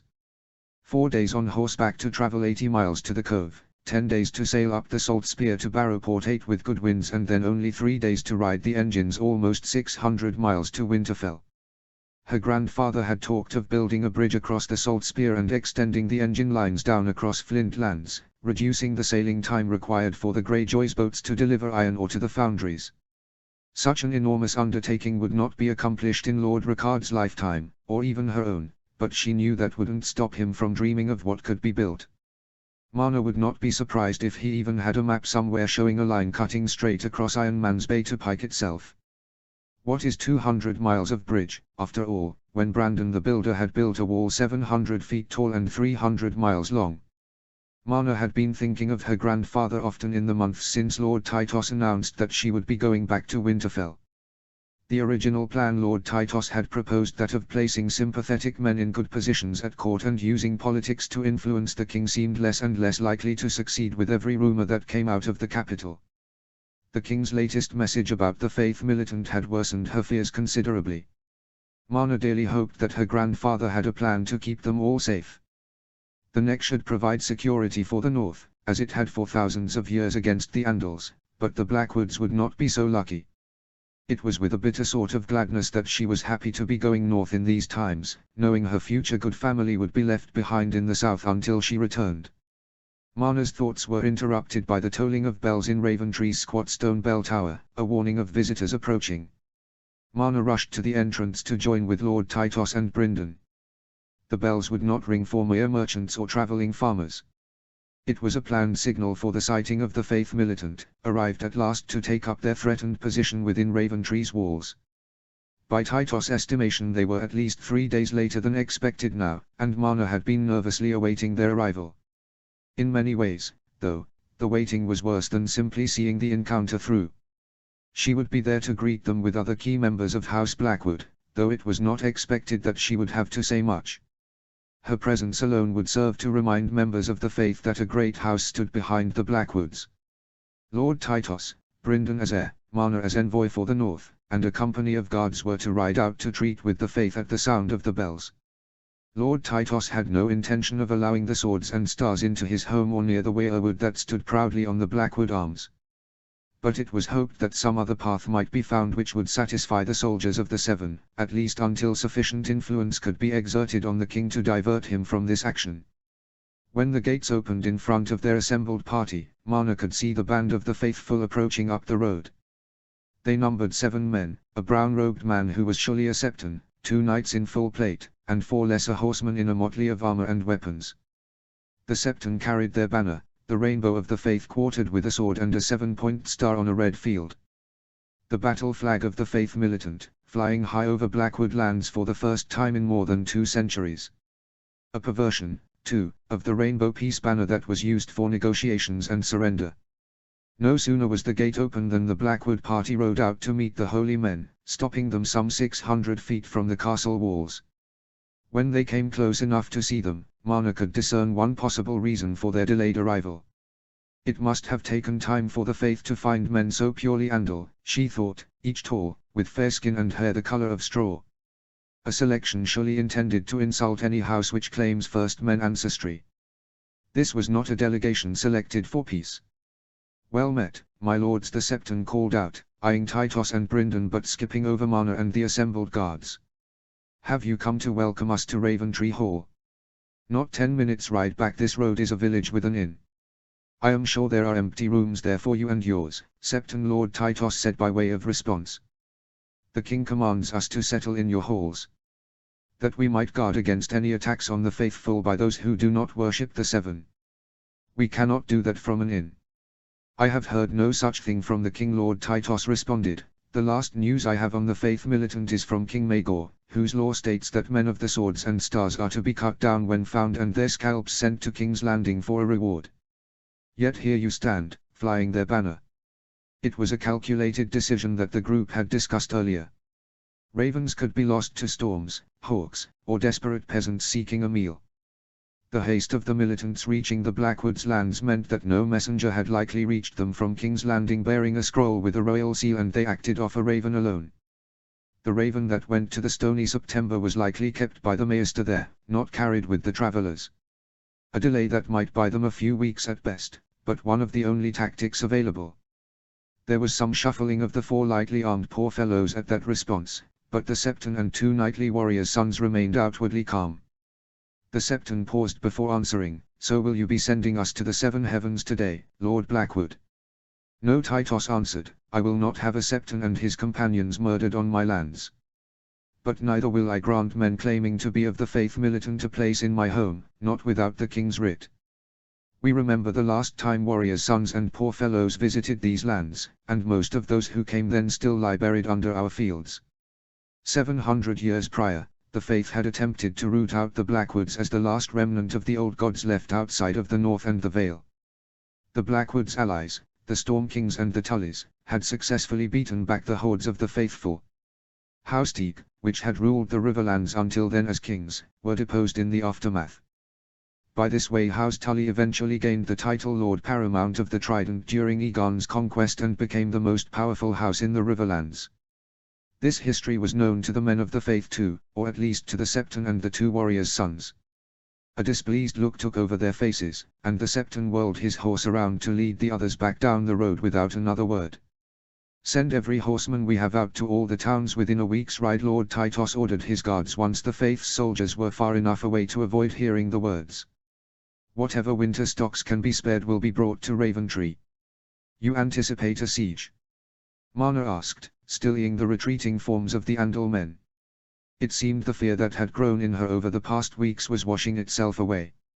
She was staring down a war, real and bloody, but now it was clear what was going to happen. There was no longer worry and anticipation over a worsening situation, but a definite series of events spreading out before her. The castle would prepare for siege. An army was going to come. Another army would likely march north, for her father and grandfather would tolerate this no more than the Blackwoods. The faith selected those men as an insult, and they would not compromise on anything other than living within our home. They brought nothing to lessen the blow or attempt to convince us, and they offered no attempts at negotiation. Perhaps they may return in a few days to try again, and might be more amenable to discussion, but we cannot assume that. We must hope that the king is more reasonable than his faithful followers in this matter. To have preaching Andals forced into our home was meant to scorn and provoke us, we who have stood as first men south of the neck for thousands of years. Lord Tytos responded, and I would mark that Septon as a Lannister by birth, if anything. Turning back to the castle, he gave orders as he led the group down the road. Brynden, Marna, we shall move up your departure. You will leave by the end of the week. No more delays. As soon as we hear back from Morgan's Cove that a ship has been chartered and made ready, you shall depart. The next few days were a flurry of activity in the ancient keep. With most of the men gone to gather food in preparation for a long siege, the women prepared defenses. Younger maids stocked the battlements with rocks for throwing down and buckets of water to heat to scalding and pour on attackers. They removed wooden roofs from storage and erected them over crenellations on the walls to provide additional cover for archers. Older women, who lacked the strength for such activities, formed circles underneath the weirwood to fletch arrows and sharpen blades from the armory. Children, depending on their age and ability, joined one of the two groups. No hands were left idle. Marna and Brynden were left to prepare for their journey largely on their own, their servants occupied with the defense of the castle. There would be just 4 guards going with them and no baggage train, only what they could easily carry in their saddlebags. Salted meat, barley bread, hard cheeses, and dried fruit made up most of Marna's pack. Enough to get them to the coast with a bit to spare if they were waylaid. It accompanied a few changes of clothes, all sturdy traveling wear she could put on herself with no finery. One last addition had been presented to her by Brynden, a short dagger and the weirwood bow he'd had her practice with before. They were fully ready when Lord Tytos called them to his solar and gave them one last task, to take with them his daughter Bethany. At only 5 she would normally be too young to travel far, but Tytos had decided it was safest to send her away with them. She would not go all the way to the north, staying instead at Morgan's Cove in Blackwood Lands, but it would still be a long journey for the young girl. Of his other children, Hoster, Lucas, and Edmund would stay with their father to take up Brynden's duties while he was away and support the siege efforts. Alyn and Eamon were both away squiring for other lords in the Riverlands and were safe, but the Lord of House Blackwood would see his youngest child and only daughter away from the castle if Raventree Hall fell under siege. This addition delayed them another day. Bethany would ride with Marna, but additional clothing and food needed to be acquired and packed. Bethany, fortunately, was taking this as a grand adventure. The worries of the adults around her did not seem to affect her joyous mood. The morning of their departure was broken by the bells tolling again. They had anticipated a return of the faith militant at some point, though not necessarily this early. Marna was already near the castle's entrance this time and saw the oncoming guest as soon as the gates opened. A Nightar horse came up the road at a fast trot, and even from a distance the horse appeared winded and near collapse. Lord Tytos joined her at the gatehouse just as Marna made out the sigil on the knight's tabard, the black trout of Sir Brynden Tully. Sir Brynden, it has been many years. I thought you were still in the Vale. Lord Tytos called out as the Blackfish dismounted his horse. Tell me truly, Lord Blackwood, did you order men of the faith poisoned? The Blackfish said, avoiding all courtesy and propriety in his response. Tytos was too schooled in courtly arts to show visible shock at the question, but he did hesitate a moment before saying no, Sir Tully. We turned away the faith militant at our gates, that is true, but did no more than that. We even offered them a place at an inn nearby. We heard that they did not take it, but no more news than that. The Blackfish snorted a laugh at that. No, I thought not. The man I fought with on the stepstones was neither so dishonorable nor so stupid to do such a thing. And yet, it is what the Septon said occurred. They left your hall and made a camp half a day's ride from here. The Septon missed the meal, fasting in prayer. The others ate and were dead by morning. He blamed you, accusing your men of sneaking a poison in their cookpot. Bad game. Or they foraged a root or berry they did not know and died from that. Maybe so. I found their camp on the way here, scavengers and animals had already picked it over. If there was evidence you could use to prove your innocence, it is long gone. Sir Tully paused a moment. Besides, it is now too late. This last proclamation caused the growing crowd around the entryway to shuffle in surprise, though none wanted to interrupt the conversation between the two nobles. Eyeing the servants and guards around them, Lord Tytos asked, "What do you mean? Should we take this conversation to Mysola? I will have bread and salt brought for you." "There's no time for that," the Blackfish said. "All I need from you is a fresh horse, that I can quickly return to Riverrun."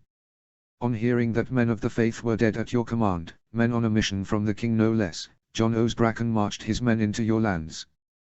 They move at a fast march with little sleep. They will arrive by dusk at the latest. Here, Lord Tytos could not hide his emotions anymore, rage plain on his face and in his voice. Impossible, no army could be assembled so quickly.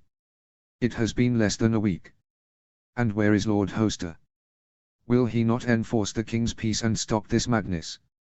I assure you, Lord Tytos, that it is possible. Jon Osbracken is vicious and grasping, but he is not a fool. He knew you would turn away the faith, and began gathering his men on the edge of your lands weeks ago. He thought it would take longer for action to start, I expect, but with events as they are he believes the king will sanction his actions if he moves now. Bryden Tully's face took on a solemn expression before continuing, "And Lord Hoster lays on his deathbed, too weak to take command. Edmure does not wish to raise arms against the crown, knowing so little of the situation for certain, even though I assured him of your character. We expected there might be a siege, perhaps in some weeks or months, if we could not come to an agreement with the faith and the crown. My men are out in the fields overseeing the collection of grain to supply the keep with. If there is truly an army mere hours away, your warning will not save us. And even if we leave now, we might not be safe," Marna thought, "because an army will have outriders and scouts, who may already be in the valley." Casting her gaze to the towering mountains on either side of the road, Marna could not see any men or horses, but the valley was large and a Bracken scout on either ridgeline would be many miles away. "I cannot help you beyond this warning," the Blackfish said sourly. "I acted without leave of my lord coming here, and I will not drag my family into war against the crown on my own. But I will press Edmure on the issue, and see that we put an end to this. You will have to hold until then." By this point, a fresh horse had been brought before Brynden Tully, and he wasted no time placing himself back in the saddle. With a few parting words to Lord Blackwood, he started off on the goat trails up the valley's walls, to avoid crossing paths with the Bracken army coming up the road. He would take the long way back to Riverrun. Even if Hoster Tully or his son could be persuaded to act the moment he returned, it would still be at least a month before help would arrive for the Blackwoods. "Are you prepared to leave?" Lord Tytos addressed Marna and Brynden. "Yes," Father Brynden responded, "we can be gone in less than an hour." "Good." Turning to the stable hand who had brought the Blackfish his fresh horse, Tytos asked, "How many horses do we have in the stables fit for riding?" "Only 4 and 10, me lord, including your destrier," the man responded. "Most were taken by the men gathering grain from the villages. 2 will go to Brynden and Marna, 2 more to their guards. We will keep 4 here in reserve. The remaining 6 may be used by any young mothers with children who wish to leave the keep and make for the coast before we go under siege." "Yes, me lord," the stable hand responded. "The party going to Morgan's Cove shall leave within the hour. Other women and children may leave on foot if they wish, though the army will soon be upon us. What men remain in the keep shall prepare for war." Seeing the discontent among the gathered servants and retainers, Tytos continued, "Remember that we Blackwoods have more men and men of higher quality than the rabble Jon Osbracken can fill his ranks with. These walls have held back Bracken forces for thousands of years, and the men at arms now gathering food will return bolstered by forces from the towns and villages in our lands to break their siege. We must only hold out until they relieve us. Now go, and make ready." Within minutes, it seemed that Brynden and Bethany were saying their goodbyes to Lord Tytos and joined Marna and the others making their way west out of the keep. They would travel along the Blackwood Vale as long as they could until forced to scale the tall hills at the western edge, which they should reach by the end of the day. After clearing those hills, the terrain would become more level but also forested, the trees impeding their progress. Bethany had enjoyed the adventure for most of an hour before becoming saddle-sore and weary. Marna did her best to console the girl, though they could afford no breaks or unnecessary stops. By sunset Bethany had thankfully fallen into a fitful sleep, Marna keeping the girl stable on the saddle in front of her. It was then, when they were high up on the valley walls, that the Bracken army came into view. Only visible as a mass of men, horses, and Bracken banners in the gathering dusk, it was still clear that no time was wasted on negotiating terms or setting up a siege. As soon as the enemy was close enough to the charge, they swarmed the castle, a wave of men and swords breaking over the stone walls. The Blackwood's scant hours of preparation were worthless. It was impossible to defend a castle the size of Raventree with only a fraction of the normal guard. Ladders, ropes, and climbing men scaled the walls in a swarm of flesh and steel. Even from Marna's vantage point miles away, sounds of screaming and the clash of steel could be heard. She could not see the men falling off the walls or the boiling water poured over their ladders, but she could imagine it well all the same. Just before their party of servants and crying children crossed the final ridgeline that would have hidden the castle fully from view, a gasp rang out from one of the young serving women to Marna's left. Turning to look at the ancient castle one last time, Marna felt her heart stop. Even as the last of the light was fading in the valley, Raventree Hall was lit up clear as day. The enormous dead weirwood at the castle's center, which had stood over the home of the Blackwoods since the Age of Heroes, was aflame. Notes: the South is not all right. Next chapter we'll go north to Winterfell to see how Ricard is faring. Straight up storming a castle was not done very often, because fixed defenses strongly favored the people in the castle. It was typically only possible when the castle's occupants had lost the will to fight, such as after being starved in a long siege, or in cases, like this one, where the attacker possessed overwhelming force and the defenders had little time to prepare. Even in this scenario far more of the attacking soldiers would die than the defending ones, but Jon O's Bracken just doesn't care. He will forever be the Bracken who took Raventree Hall. No one will remember or care about the dead infantry. More world-building notes. Westeros is big. Really big. And the north alone is a full third of the Seven Kingdoms by land area. The neck to the wall is roughly 1,400 miles, the same as Lisbon to Berlin or San Diego to Little Rock. Ricard's work to build rail lines has conquered the tyranny of distance and is going to play a huge part in how the conflict goes down. The travel time Marna mentioned in this chapter, 3 months on horseback, is no exaggeration for what it might have taken to get from the Riverlands up to Winterfell over existing roads, even with inns for food and lodging. A medieval army would typically sustain about 10 miles a day with decent roads and raiding forward/foraging for food, YMMV. You could double or triple that in a forced march with a stable logistics chain, but not for very long. Even an early steam locomotive could run at 10 or 15 miles an hour, and do that without stopping to sleep. Months of travel over hard ground with dirty camps and only what food you could forage also meant that most soldiers in a medieval army would die outside of battle from camp sickness. GRM has said that Westeros has better medicine than pre-industrial Europe, but it's hard to see that kind of marching not taking a toll even if basic concepts of hygiene are practiced. The north is still much smaller than the combined southern kingdoms, even after its relative population boom compared to Cannon. But they are going to have huge advantages in maneuver and quality of force. Architect 096 also left a good comment on world building that I wanted to talk about a bit here too, wondering why the North didn't use local iron supplies, versus Iron Islands imports. I've definitely read stories where the North decides to invest more in mining, so it seemed good to bring up. For a lot of cast iron and bronze they probably do use their own supplies. But high-quality steel in early industrial times needed very good quality ore. In England, steel in the 1700s and 1800s was made out of Swedish iron, even though the cost of mining close to the Arctic Circle and importing ore by sailing ship was very high. But Sweden was the only place with suitable ore and refining techniques. I'm assuming that the Iron Islands are similar to Sweden in this scenario. That comes from their name, but also the fact that in Cannon they are known to have deep shaft mines and export iron.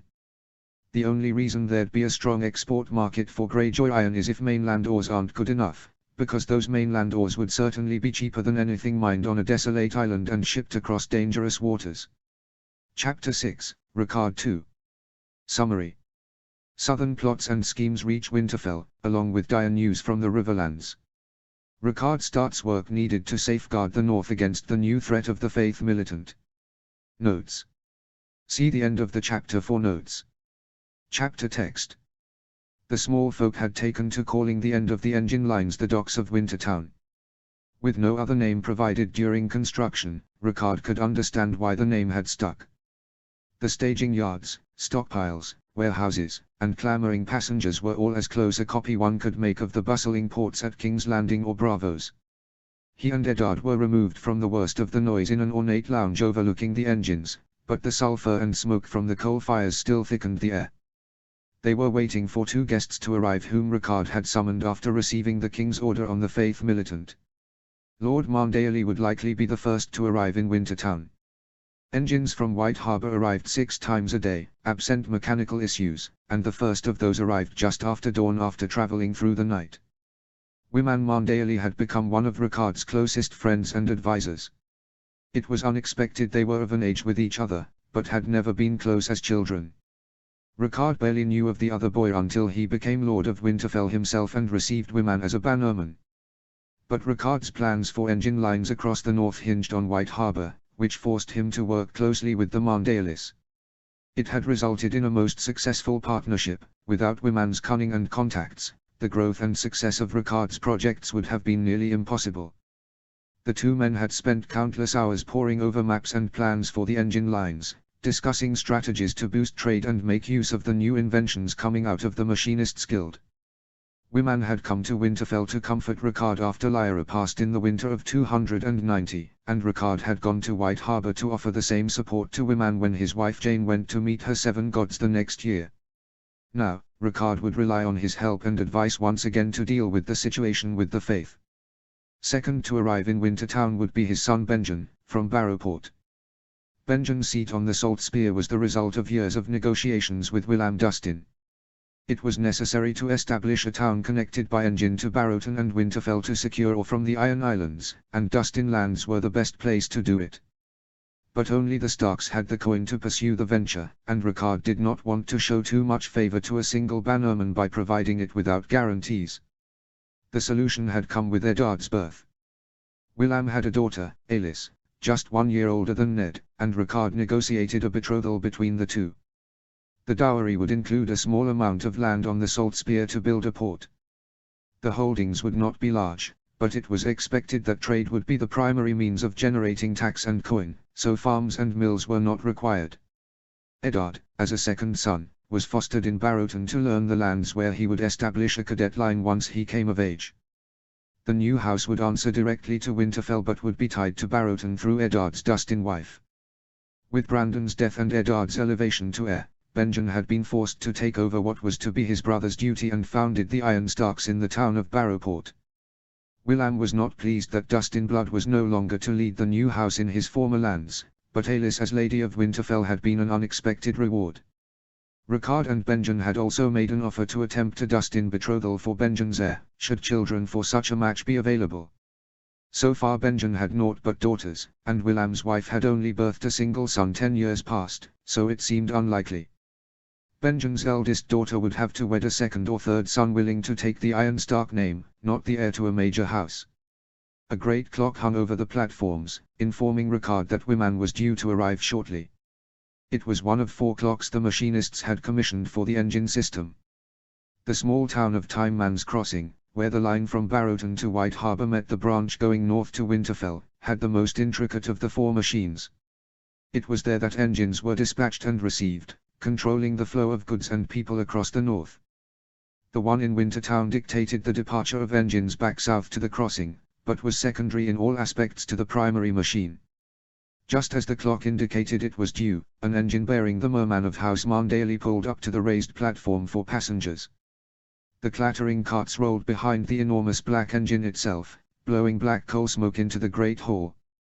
Rickard left Eddard with instructions to bring Benjen to his solar before supper and headed out of the lounge to meet his friend and ally. No large retinue was needed on these trips. The engine lines themselves were well protected, and the travel time was minimal, so most of the carts were used for normal transport of goods and passengers.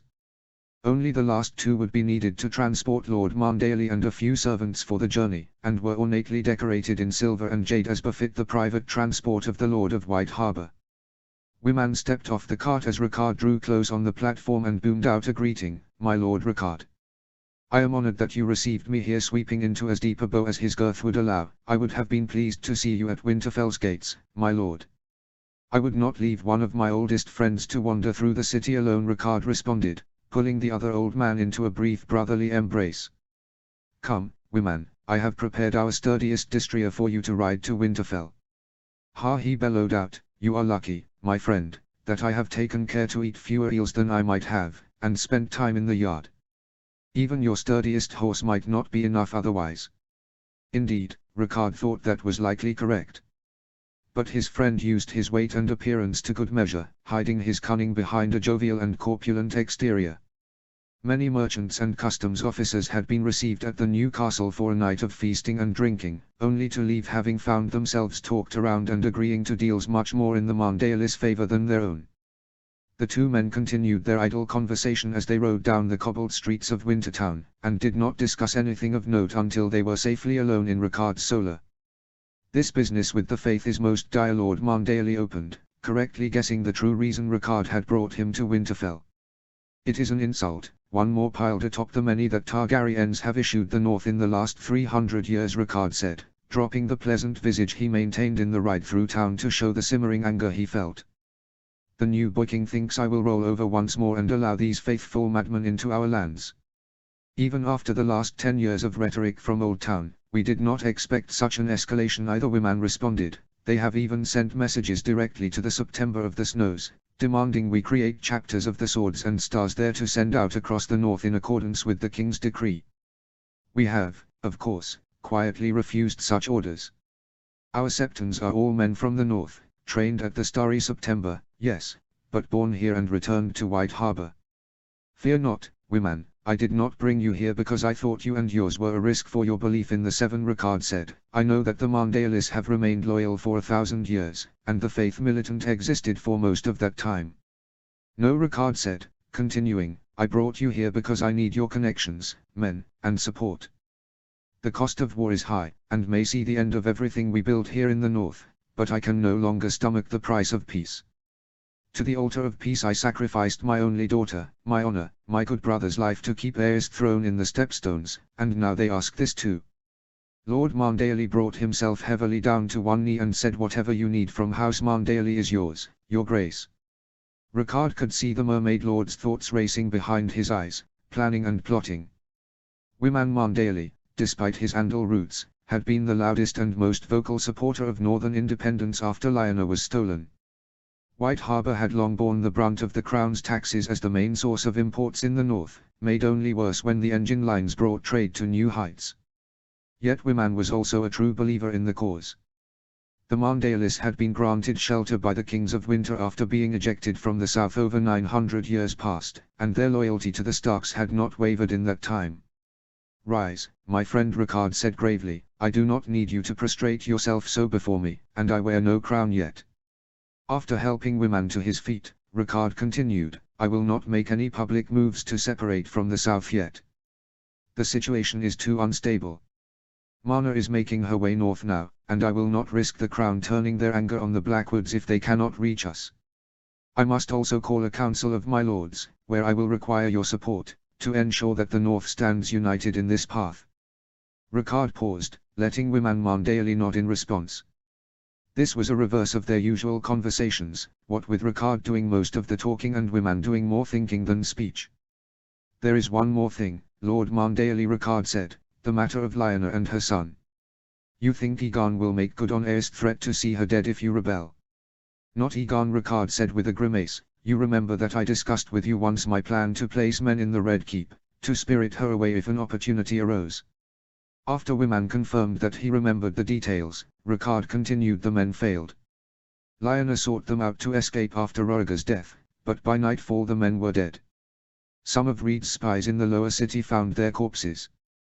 They were then chased by a group of orphan children with poison knives.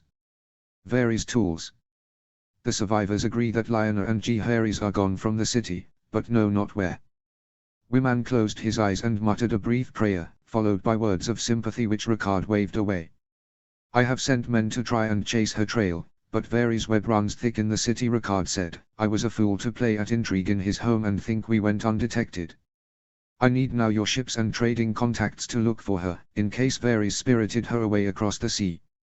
It galled Ricard to show such weakness and depend on a vassal to save his own child, even to as loyal and good a friend as Wyman Marndale, but he had no other options. You shall have any ship of my harbour to find them, my lord, Wyman promised. Wherever Varys has hidden them, we will find your daughter and grandson. He cannot hide them forever, not if he means to use them to make a move in the game. No, Ricard agreed, he cannot. Turning then to maps and records he had Maester Lewin prepare before this meeting, Ricard unrolled the largest of them and beckoned Wyman over. The two turned to a long discussion of what must be done to ready the North for war. Which lords might waver, what alliances needed reshoring, whether the Ironmen could be trusted to hold their western coast, and matters of funds and finances. When it approached supper, Ricard ended the conversation so that he could talk with his sons before the meal. The ease of travel over the engine lines meant the Marndales visited Winterfell often and a full welcome feast was no longer expected, but there would still be a rich dinner prepared. Eddard and Benjen entered his solar not much later. Ricard rose from his desk to embrace Benjen, as he had not seen him since his arrival that morning. Laugh lines had grown on his face and his hair was well on its way to grey, both sure consequences of his 3 willful daughters. Benjen was not laughing now, though, instead matching Eddard's solemn countenance. Ned had been tasked to inform him of both Ricard's plans for rising against the crown and the matter of Lyanna's disappearance, neither of which were like to bring joy to his youngest son. After confirming that Benjen was aware of the current circumstances, and that there was no pressing news from Barrowport that needed his attention, Ricard opened the conversation. When I was a young lord, newly come into my seat, a visitor came to Winterfell, Ricard said, an old man with Volantene features, but whose eyes were grey, and introduced himself as Cregan Snow. He asked for a private audience with me, which he was granted. Ricard could see that Benjen was confused. Wherever he thought this conversation would go, this was clearly a surprise. Even with all that was happening, Ricard still had to fight down a small smile at his son's befuddled expression. Eddard's face was still, but he knew this story well. Ricard continued, Cregan Snow came to the north as an emissary from the Company of the Rose. Tell me, Benjen, what do you know of the company? Benjen's brow furrowed in thought. It was something he had been taught as a child, but not had cause to think of for many years. They were northerners, he said, men who refused to bow to Aegon, and fled to Essos to become sellswords. Ricard said, but that is not the full story. The man came to pledge his service to me, as the company has done to every lord of Winterfell since Torrhen bent the knee to Aegon. Should the North ever throw off the shackles of the Targaryen kings in the south and crown a new king of winter, then the company's 10,000 men at arms will come to support the Starks. Men who are battle-hardened and tested in the wars of the free cities. Men who trace their lineage back 300 years to Brandon Snow, Torrhen's natural brother. Ricard watched Benjen sit back and take this in. He glanced at his brother, who only offered him a nod to confirm Ricard's story. It was a secret the Stark lords had kept for almost 300 years. Why are you telling me this now, father? Benjen asked him. I mean for you to go to Essos and find the Company of the Rose, Ricard said. You may be an Iron Stark now, not a Stark by name, but you are still my son. They will treat with you. To those who ask, you are going to Braavos, to treat with the Iron Bank and secure additional capital to expand the engine lines and support the war. This is also true, but once your business there is concluded you will sail south to find the company. You mean to secede, then, if you want Benjen to seek their help. They won't come for anything else, Eddard stated, his face still grim. We must, son, more insults, and now our very faith threatened by these madmen. The swords in their throne are as twisted as their minds. We cannot allow the Seven to penetrate into the north, and nor will our lords allow it. We fight the crown now or a million rebellious Northmen tomorrow. You know this. I do not question that we cannot allow it, but there are other paths we might take, Eddard answered. Send me as an emissary to the king, where I might negotiate a compromise. Or simply delay these swords of the Seven at the moat with games and trickery. Force the Targaryen's hand, if it is to be war. Declaring independence now before all options are exhausted may incite the other 6 kingdoms against us. They will see you simply as an overambitious Dagon Greyjoy come again. If we make our case, if others understand our grievances, it may lessen their ardor to fight us. Time I will not risk. And have I not held back my ambitions for long enough? The other kingdoms know well enough what we have suffered at the dragon's hands. Most laugh at us for not fighting before now, the Yellow Wolves of House Stark. I will not waste time or give them even a moment more to stir their violent faithful in hatred against us. We move now, we must move now, or they will force yet more indignities upon us and our house. That is my word as your lord and as your king. Ricard finished, to which Eddard lowered his eyes in acceptance. Turning to his younger son, the old lord said, Benjen, do you understand, then, what you must do? Benjen confirmed the order, and promised to leave within the week. He would travel first back to Barrowport to arrange for a Castellan, then go to White Harbor to meet a Mandaean ship that would take him to Braavos. Ricard granted Benjen leave to negotiate with the company in his stead on specifics and land for them to settle once they returned. As the 3 men were discussing details of the journey, a knock on the door interrupted them. Calling out an order to enter, Ricard saw Maester Lewin hesitantly enter the room. A raven scroll was clutched in his hands, and tears were falling down his face. Whatever his cause for interrupting their talk, it was no light matter. My lords, the Maester said, there has been news from the Riverlands. From a holdfast near Iron Man's Bay, which did not have a Winterfell raven but which had one for Pike, who then relayed the message. What is it? Eddard barked out, rising to his feet. My lords, Lewin said, glancing at Ricard but focusing on Eddard, Bracken men, together with the Faith Militant, stormed Raventree Hall and set it aflame. There has been no news of survivors or hostages. Marna, there has been no news of her. Eddard's face, already grave, went blank. He made to move forward, but lacked direction. He stood there, stuttering, I must go to her and the boys. Benjen, Ricard called out, snapping his youngest son from his own stupor, take Ned and Lewin to Alis. Make excuses with Lord Mandaean. He will understand. Turning to Ned, he laid a hand on his son's shoulder, there is still daylight left. I will ride to Howland and send out men to look for Marna. If she made it out of the castle, we will find her. If not here, Ricard swallowed, if not, we shall return her bones to Winterfell. He waited until Ned gave him a nod of acknowledgement, then swept out of the room towards the stables. There should still be 3 hours of daylight left, enough time to make it to the camp of the Northern Scouts. The Scouts were created when the engine lines had shown themselves too tempting a target for thieves and brigands. Good quality steel rails, left undefended on the vast stretches where engines traveled, had been all too easily stolen. The Starks had seen it necessary to create a force to counter this and established the Scouts. Numbering 3,000 strong, the Northern Scouts were skilled horsemen, highly trained warriors, and well respected by nobles and small folk alike. They had built a wooden camp an hour's ride from Winterfell to serve as their base where men drilled, rested, and lived when not assigned to patrol. Their purpose was to ride throughout the north and defend the engine lines and the roads from any who might wish them harm. At least, that is what most believed. There were concerns about brigands pillaging the rails, but no major incidents had ever occurred. Even desperate small folk knew it was the food and coal in the wagons that kept them fed and warm in the winter. The benefit a bit of stolen steel might bring was not worth it. The true story of the Scouts began when Lord Howland Reed had arrived, unannounced and unaccompanied, at Winterfell's gates with a message for the Warden of the North. 1 man in 1,000 might be born a skin changer, but the North had grown by many thousands in the decades since the first engines were built in Barrowton. Stable food in winter and the availability of good work had reaped their benefits. These new generations of men and women were no less pious than their ancestors, and the godswood seemed only to strengthen with the force of their worship. What was once 1 man in 1,000 was now, perhaps, 1 in 800 or 900.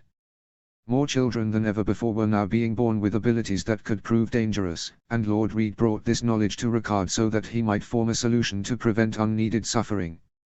And so, the Scouts were still trained soldiers who patrolled the great expanse of the north to safeguard the roads and rails.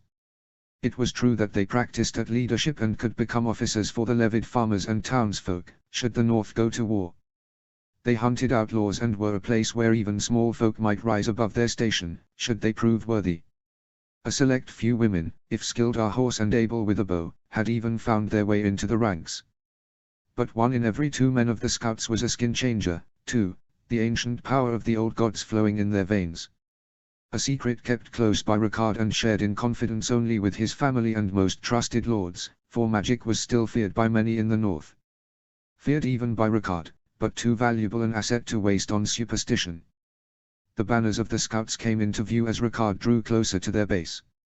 A white weirwood with a laughing face on a plain grey field, fluttering in the breeze.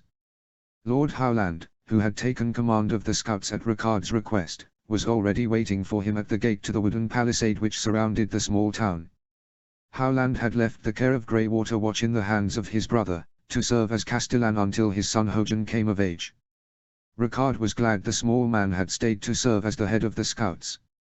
It was hard for Ricard to trust magic, but he had grown to trust Howland in the years they had built the scouting corps. My Lord Howland bowed as Ricard dismounted his horse, still breathing hard from the ride. Inside Ricard ordered. Once the men had found privacy in the small house reserved for the leader of the scouts, Ricard relayed to him the message from the Riverlands. You shall have a dozen of my best men, skilled at blending in among the southerners, to find Mana and bring her home. Howland asked. Good, Ricard said, glad that Howland knew well enough what he wanted without needing to say it. There were few vassal lords whose skill and judgment he could trust as much as the Cranogmans. A single good officer could be worth 1,000 men in war. A great office could be worth 10,000. And war now seemed likely to Ricard. Tell me, Howland, Ricard asked, what do your men see of this? What do the green dreams tell you? They see flashes only, my lord. Lord Reed responded, it is as if their vision in this matter is muted and grey. They see a great host marching up the neck. A bloody war that lasts until winter. And after that, peace. But peace on whose terms and under whose banner, they do not know. So it was to be war for certain. Howland's dreamers had led him well, though it took a hard lesson for him to learn when to follow. After the Starks had returned from Lord Went's tourney at Harrenhal, a scout dreamer had seen 2 wolves go south, one to die there, the other to live in chains. Ricard had taken the report in and given it some level of caution. He had increased the castle guard and spoken to his children to ensure they would not travel below the neck. But Ricard had not truly taken the warning to heart. And now his eldest was dead and his only daughter a prisoner of the Red Keep. Other messages had not been ignored. A band of pirates from Essos, seeking to sail across the narrow sea and sack White Harbour for its newfound wealth, were turned away at sea in a fierce battle with the Mandaeli fleet. The Lord of Bear Island was caught trying to sell wilderling prisoners into slavery and was given the king's justice in exchange. Roose Bolton was discovered to have fathered a bastard in violation of the laws against First Night, and the bastard had seen fit to form a gang of rapers and murderers to terrorize the local small folk. Roose was sent to the wall and his bastard was hanged. But the visions Lord Reed described now were less clear than the ones that had led to those victories. Magic could be a fell thing, Ricard knew, and he did not like that an unknown force was clouding the North's mags. I also wish to see Ned's boys, before I leave, Ricard said, and Howland promised to bring them immediately. Alis had borne Ned triplets, a rarity among all women, but even rarer still for Stark brides. 2 of the 3 boys, Brandon and Rickon, had survived past infancy. All were born small, so Maester Lewin had considered this most fortunate. Both living boys, now 4 and 10, had shown skill with magic and were apprenticing with the scouts. Ricard observed the 2 boys as they entered the room. Brandon was the elder, by mere minutes, and Ned's heir. He shared Alis' light brown hair, but his face and eyes were pure Stark. Rickon, meanwhile, was a near copy of Eddard with dark hair and grey eyes. Both boys had taken to their training well and appeared happy to see him. Grandfather, they called out, reaching for an embrace. Even at 4 and 10 they were almost taller than he was. Better food during winter, Lewin said, but it meant that men of his generation were now being towered over by boys and youths. Ricard accepted their greeting, but quickly retreated. Seeing his solemn face, both boys calmed down. Sons, Ricard started, there has been news from the Riverlands. Before they could start asking questions, he finished, Raventree Hall was sacked. Your sister has gone missing. We do not know where she is, but Lord Reed is sending his best men to find her. It is possible that she will not come home. Do you understand? Both boys had horror in their eyes. They were still young, Ricard reminded himself, and had lived in peace and winters of plenty. This was new to them. Let me go with them, and find her, Brandon begged. I am skilled with the bow, Lord Reed says so, and my wolf knows Mana. We can sniff her out anywhere in the Riverlands. No, Brandon, Ricard said, not unkindly, you are both to come with me now to Winterfell. Your father and mother need you. With Mana so far away, they will need their son's home to comfort them. Can you do that for me? But Brandon interrupted. Do you trust Lord Reed? Ricard asked. Do you know him to be good and loyal and skilled, and to pick good men to find Mana? The two boys nodded mutely. While Rickon had not spoken up, Ricard could see the same fire and desire in his eyes as was in his other grandsons. Hurry, now, and pack lightly. We will leave in 10 minutes, so that we can return to Winterfell before dusk. Your parents will need you now, remember this, Ricard said. As the two boys hurried out of the tent, Ricard looked out a window at the scouts' town. Many more men at arms than this would be needed, and soon. There was much that he needed to prepare. Notes. Women just barely not too fat to sit a horseman daily. In Ago, he says that if I had thought to see war again in my lifetime, I should have eaten a few less eels. In this story, the North has been on the knife's edge of war with the South since Lyanna was stolen 16 years ago. Wyman is under no illusions that he will die in a time of peace now, and has kept himself, somewhat, in shape. Or, at least, eaten a few less eels. The North, mostly, doesn't do knighthood, so Brandon and Rickon here are apprentices instead of squires. Chivalry is broadly tied to the faith of the Seven, so the Marndalists have kingshts, and there's references to Northern Barrow Knights too, which probably include Roderick Castle, but it doesn't seem to be a common occurrence. The next chapter, in 2 weeks, will return to King's Landing for another High Septon POV with a look at the King and Small Council. The war has started now, and it's the South's game to lose. World building notes. Clocks are not, so far as I can tell, present in canon. Sundials and hourglasses certainly exist in the books, and GRM has described several hours by name, for example Hour of the Eel, but said these hours have rather less specificity than our own numerical system of hours and minutes. Knowing that, I still chose to include a clock here for a couple reasons. First, because the earliest mechanical clocks date to the mid-1300s, so roughly a century before GRM's stated historic parallel of the War of the Roses. These clocks were only accurate to 15 to 30 minutes per day, but that would probably be fine for the frequency of trains being run on the North's rail lines, especially if you synchronized them all with high noon every day. Second, because the existence of rail lines makes timekeeping necessary.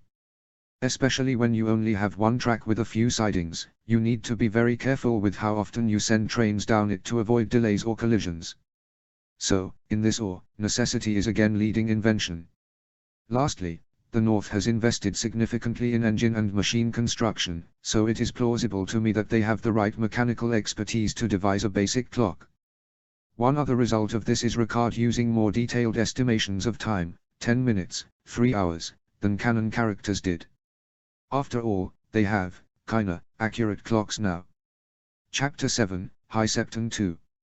Summary.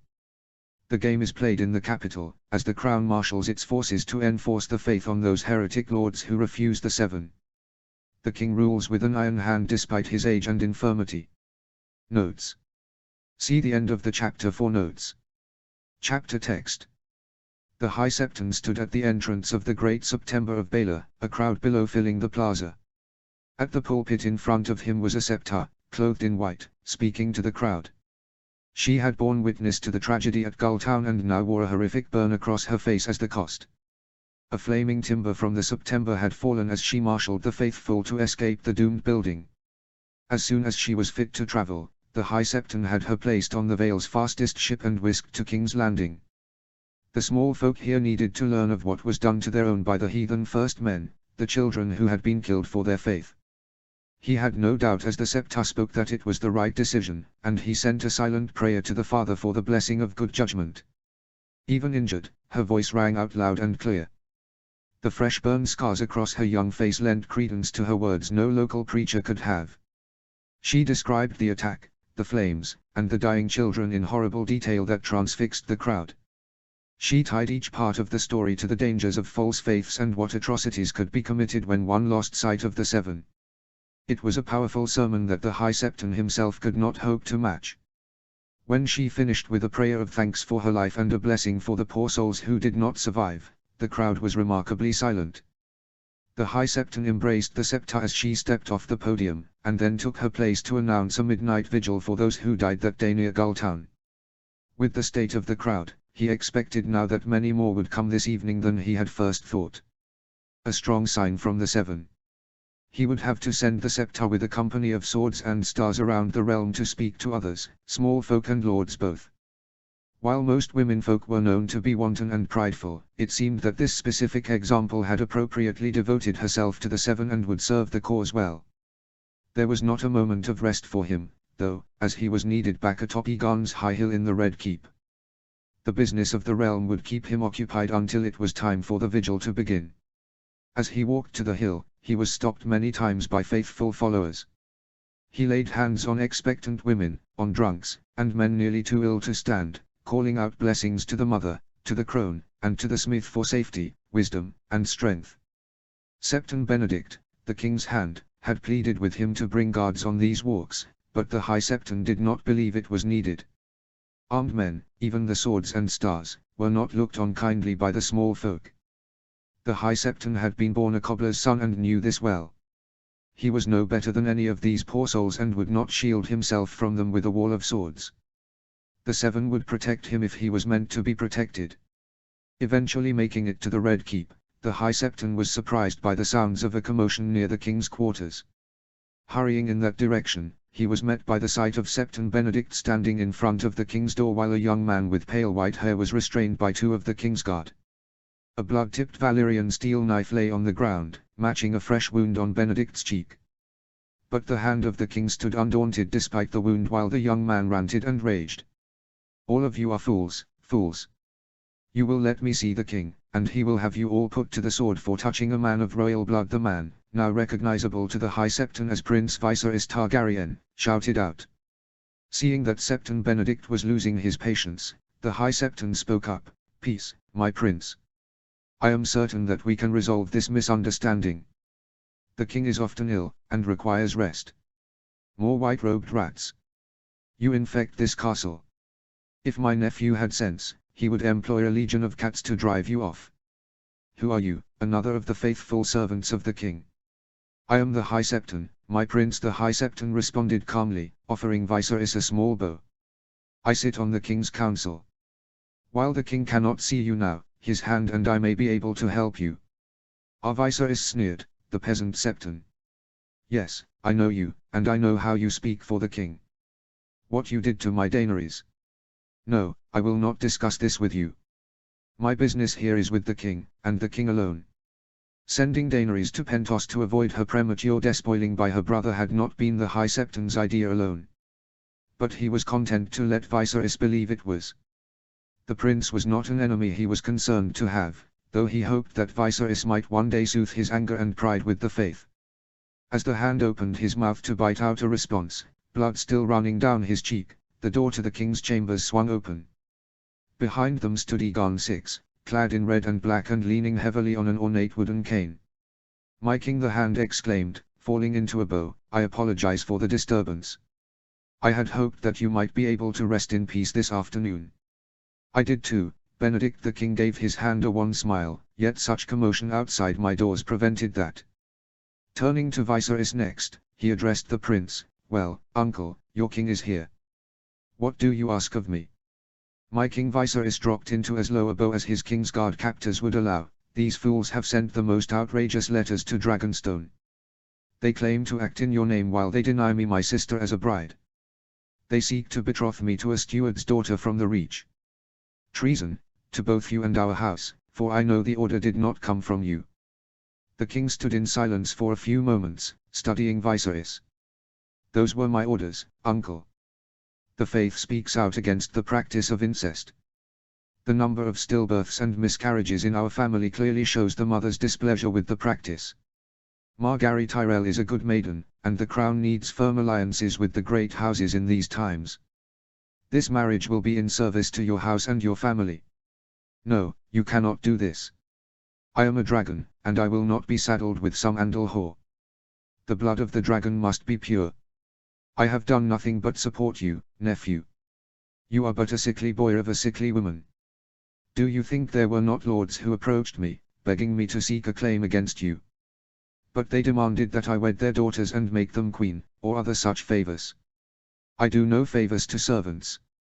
No, no, you will not take this from me. With a glance at the king's guard restraining his uncle, Aegon motioned to take his uncle away. Once Viserys' shouting had dimmed and the hallway was again quiet enough to speak, he told Septon Benedict, see him to a tower cell, one befitting of his station. Question him. I would know who might have spoken to him of treason. His orders out and the confrontation over, the young king sagged further onto his cane. The High Septon rushed to his side to support him. This was not what he had expected would happen today. Your Grace, should we help you return to your chambers? No, the king said weakly, before strengthening, no, I will join the small council. Benedict was just telling me of the meeting, and the pain is not so terrible today. This unfortunate encounter has not taken so much from me that I shall miss another meeting. Septon Benedict, do you need to see the Maesters? I see you did not escape my uncle's wrath. No, my king. It is a shallow cut.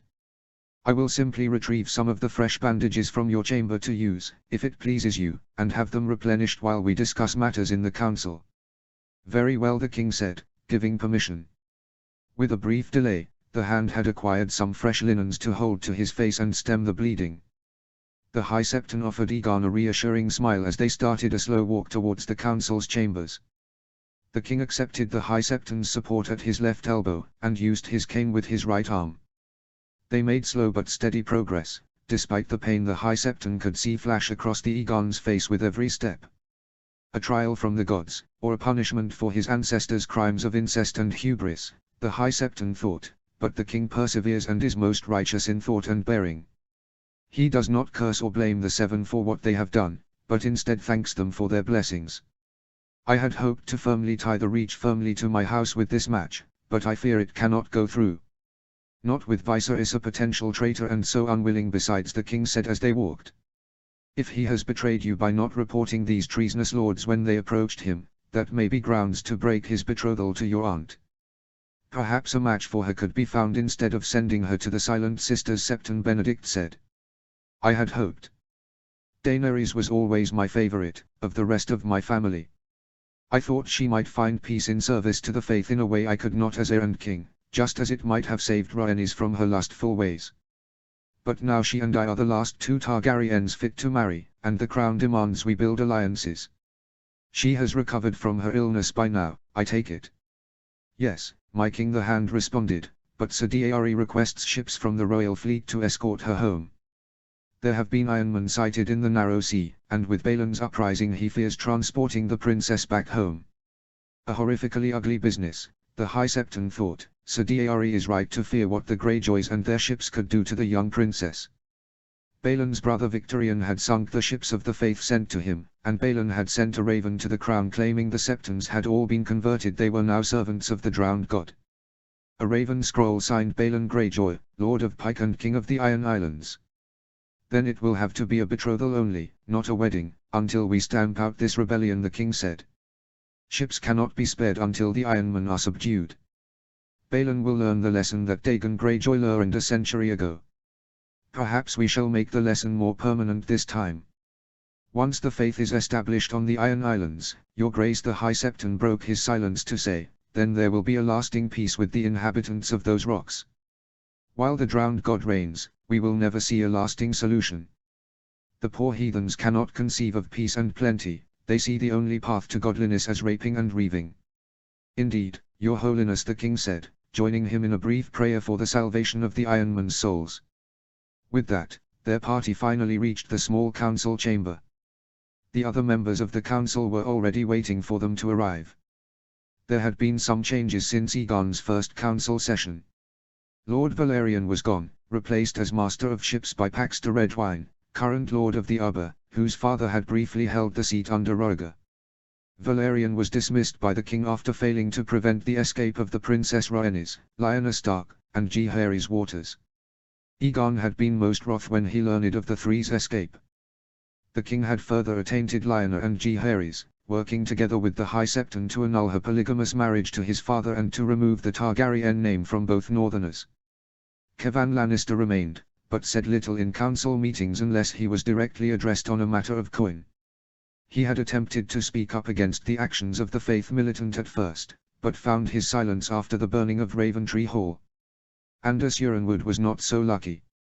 His dismissal had been done publicly before the whole court, and the king had nearly implied that he was a traitor when chastising the Blood Royal's defense of heathens and savages. Lord Randall Tarly had been selected to replace Lord Ironwood as Master of Laws, though he had not yet arrived from the Reach to take the seat. He was not the most holy of men, and the High Septon disapproved of the pick, but Lord Tarly was one of the best strategists in the realm and the kingdom was now marching to war. He would be responsible for leading the combined forces on land as the king's justiciar. Once conflict was over there could be a new Master of Laws appointed, one who was more convinced in the necessity of seeing the realm sit firmly in the light of the Seven. There was yet to be appointed a new Master of Whispers. Instead, the High Septon himself filled that role. In most of Westeros, all information flowed to the faith.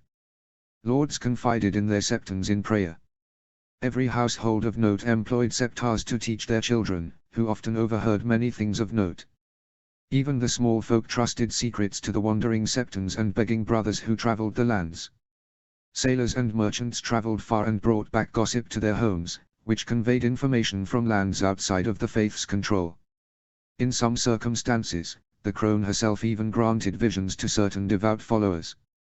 Few of those connections, though, were currently useful for gaining information from either the Iron Islands or Winterfell. Which was what the small council meeting today was meant to discuss. As the king sat and opened the meeting, he adopted a sterner demeanor than he had held when talking to the two septons in private.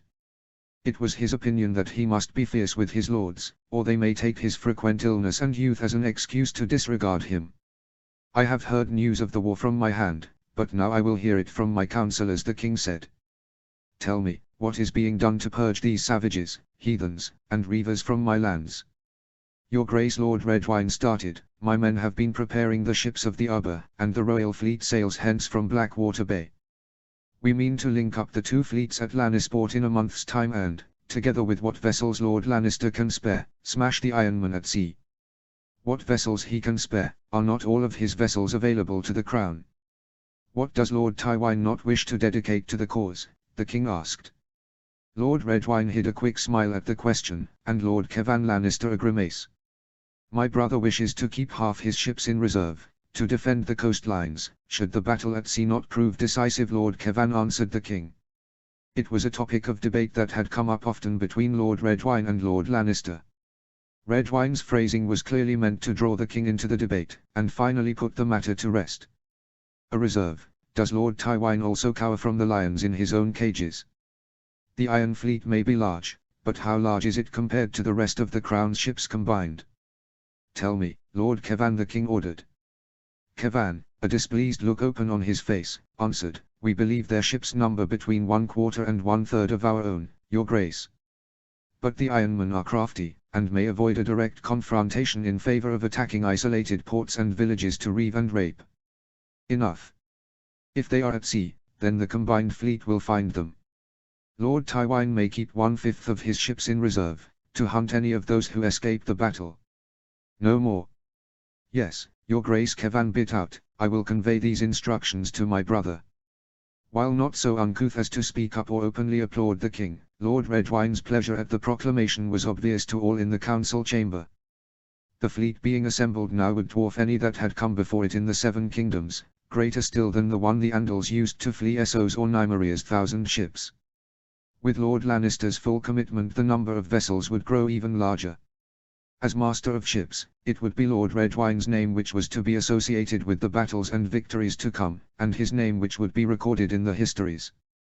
Then we can consider the matter of King Balon resolved, Aegon concluded, for he cannot stand against such a combined fleet. And what of the savages in the Vale, the ones who burned the September? The High Septon answered in his capacity of Master of Whispers. Lord Arryn writes that the Royce men are now under siege, but Yohn Royce is crafty. He has divided his forces between Runestone and the two walled towns of Wyver and Old Rock. All three settlements feature walled harbours, and the men resupply themselves by sea. The Grafton ships out of Gulltown cannot effectively blockade all three, and Jon Arryn anticipates a long siege. The Wilderling mountain clans are also stirring themselves, refreshed from this long summer. The Knights of the Vale will be occupied for several years. So Arryn offers no support against the North, then. The North was a bitter pill for the Hand and the High Septon to swallow. They had lost Lionel and Jaehaerys before Rhaegar's body was even cold, and with that their leverage against Rickard Stark. Then the Marndalis, who were supposed to be good gods-fearing men, had refused the order to institute the faith militant. Septons there privately chafed against their lord's love of the tree worshippers, but could not stand against the mermaid lords on their own. A few members of the Swords and Stars were still being gathered discreetly in White Harbour, but their numbers would not be significant. A force must be sent from the south directly, which would be costly.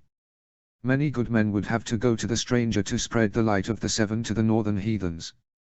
No, your grace, the Hand answered, but we still anticipate a muster of more than 200,000 men to bring the north to heel. The Reach promises us 100,000, the Stormlands 60, and the Westerlands 30. Prince Doran sends 4,000 spears, with a request that his brother Luwin lead them. With 20,000 from the Crownlands and 10,000 of the Swords and Stars, the force will be 10 times what Lord Stark can field.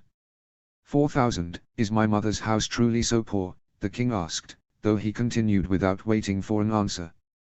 Perhaps Prince Doran needs to be recalled to the capital to explain. But that can wait for after the north has been conquered. And the war at sea must be fought first, my king Lord Redwyne interjected, because there is no forage to be had in the neck. The army will be limited by what supplies can be brought in the baggage train. At best Lord Tarly can march 120,000 to Moat Cailin. The rest will land on the north's western shores, ferried by the royal fleet, once the Iron Islands have been secured for the Seven. I understand that the Swords and Stars have no such limitation on supplies. Is that correct, Your Holiness? The king asked the High Septon. Indeed, Your Grace. The faith provides. Kevan Lannister's dour expression worsened at that statement. A superstitious man, he did not approve of some of the Seven's blessings on their chosen soldiers. But, as was his wont of late, the Master of Coin said nothing to the council. Good, the king smiled, not noticing or not caring about his Master of Coin's displeasure. Then Lord Tarly will have 130,000 men to march on 3 dilapidated towers. The famed moat has never seen such a force, and Randil shall slight it once it has been taken so that it may never serve as a barrier against the faith again. The king's speech was interrupted by a grimace and shifting in his seat. His pain appeared to be worsening, and the meeting was not likely to last much longer. Lastly, the Riverlands Aegon ground out, Blackwood lands have been fully cleansed, there are no more holdouts. And Lord Hoster offers us his support. The Weirwoods have been ripped up, root and stem, Your Grace. Septon Benedict answered, good loyal men occupy every village and town in Blackwood lands. Hoster Tully lies on his deathbed and has not rallied his men to the cause, but Lords Bracken, Mallister, Vance, and others are all committed. With them, we have the strength of the Riverlands with us, even without the Tullys. And what of the Stark girl and the Blackwood heir? Has Jon O's found them yet?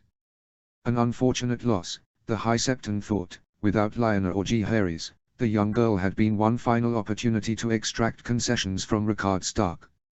A granddaughter only, and one of several, but he is a sentimental old man. It might have been enough. No, Your Grace. They are believed to have fled into the woods near the Tully lands, based on the most recent sightings. But men, including those crone-touched warriors' sons with holy sight, will hunt them down. With luck we shall find them before any local brigand or wild boar. Notes. I hope you enjoyed the chapter. There's a chance I may miss the next update, as I have some major work deadlines this month. If that does happen, I'll get the next chapter posted by the following regularly scheduled release day of May 11th, but hopefully sooner. We'll be checking in on Marna again to see what's been going on for her these past few weeks. It's not all sunshine and roses in the Riverlands right now. Obligatory note that this chapter is written from the High Septon's perspective, and his views/ideas do not reflect my own. Not a lot of world building this chapter, except for a few hints at the Faith's new powers, but mostly just plot. Thank you again to everyone who comments.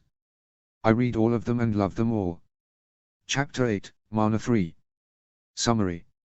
Marna and Brynden struggle to survive in the occupied Blackwood lands, fleeing from town to stay out of reach of Bracken men. But the Faith has an uncanny ability to find them, and the net of the swords and stars draws ever closer. Notes.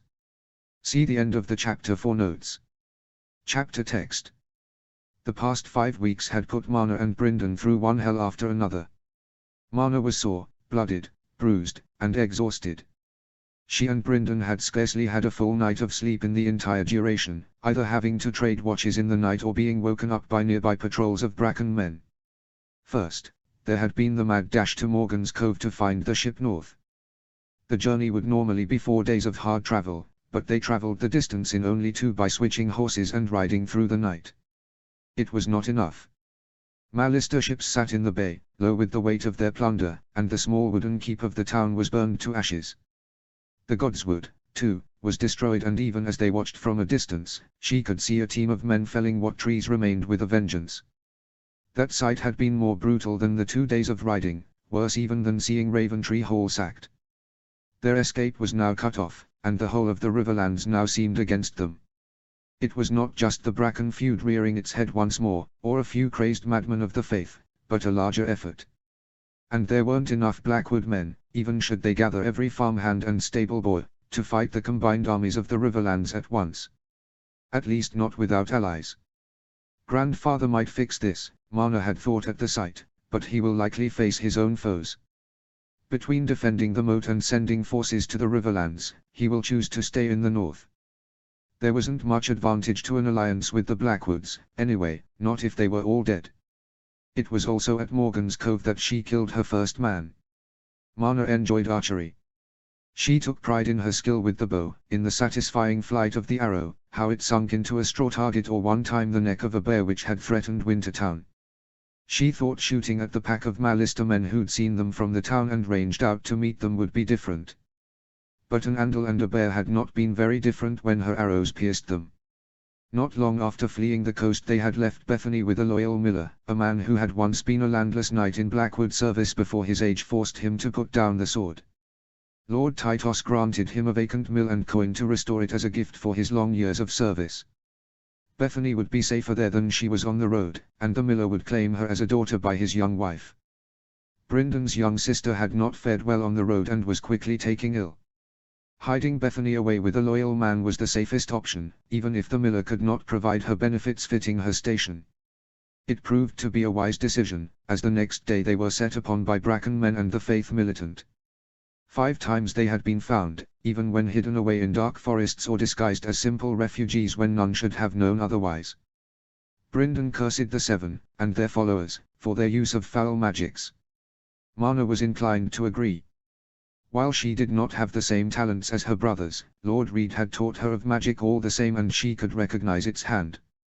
The uncanny ability of the swords and stars to track them over hill and bog could only be sorcery. Both she and Brynden had not escaped their hunters uninjured, and 3 of the 4 guards they had set out with were now dead or captured. But it was not only devout Bracken men who found them. Ranging across Blackwood lands were loyal men at arms, good small folk, and refugees whose towns and godswoods had been burnt. From those, Brynden formed bands of men to harass and attack the invaders. 2 score of such units had been created, some as large as 100 men. The white tree on the Blackwood banner may now be gone, but men still stood under the family's sigil and fought.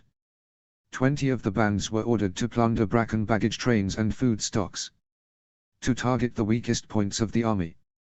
The other half were sent into the invaders' lands with orders to burn every September and kill as many noble families as could be found. With so many men occupying the Blackwood lands, their keeps and castles would be empty of defenders. The pain inflicted on the Blackwoods would be returned on every Andal knight or lord that could be found. Some of the small folk were not so loyal. In one town, the men had felled their godswood and started building a simple wooden September from the timbers, even though no Andal forces had yet arrived. The town warden believed that appeasing the Brackens would lead to mercy. Brynden had taken the man's head on the stump of the ancient weirwood whose planks were being used to build the September. Then he slew any who spoke up in his defense. Having seen the burned husks of houses and farms that now littered the forests and valleys that had once belonged to the Blackwoods, and the rotting carcasses of their inhabitants, Marna had little sympathy for the warden. She had flinched when Brynden's sword came down, but it was the right course of action. The punishment for treason is death, and the man had betrayed not only his lord but his gods too. From there, the Brynden and Marna had fled south, into territory ruled by the Tullys. Marna had suggested that they seek out the Blackfish and see if he could smuggle them north and to safety. Brynden also hoped to find more men of First Men ancestry, those who had come south with Cregan during the dance and still worshipped the old gods. From those he would recruit more bands to harass and torment the faith. They were currently traveling through a thick forest with a band of refugees from the Teats, who had been driven out of their village before Titos Blackwood even knew he was under attack. The refugees hoped to reach Riverrun and beg alms from the Tullys to rebuild their homes somewhere safer.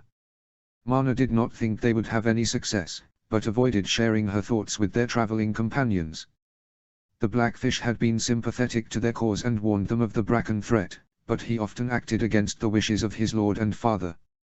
He might be able to help her and Brynden escape, but providing for dozens of small folk would need a lord's purse.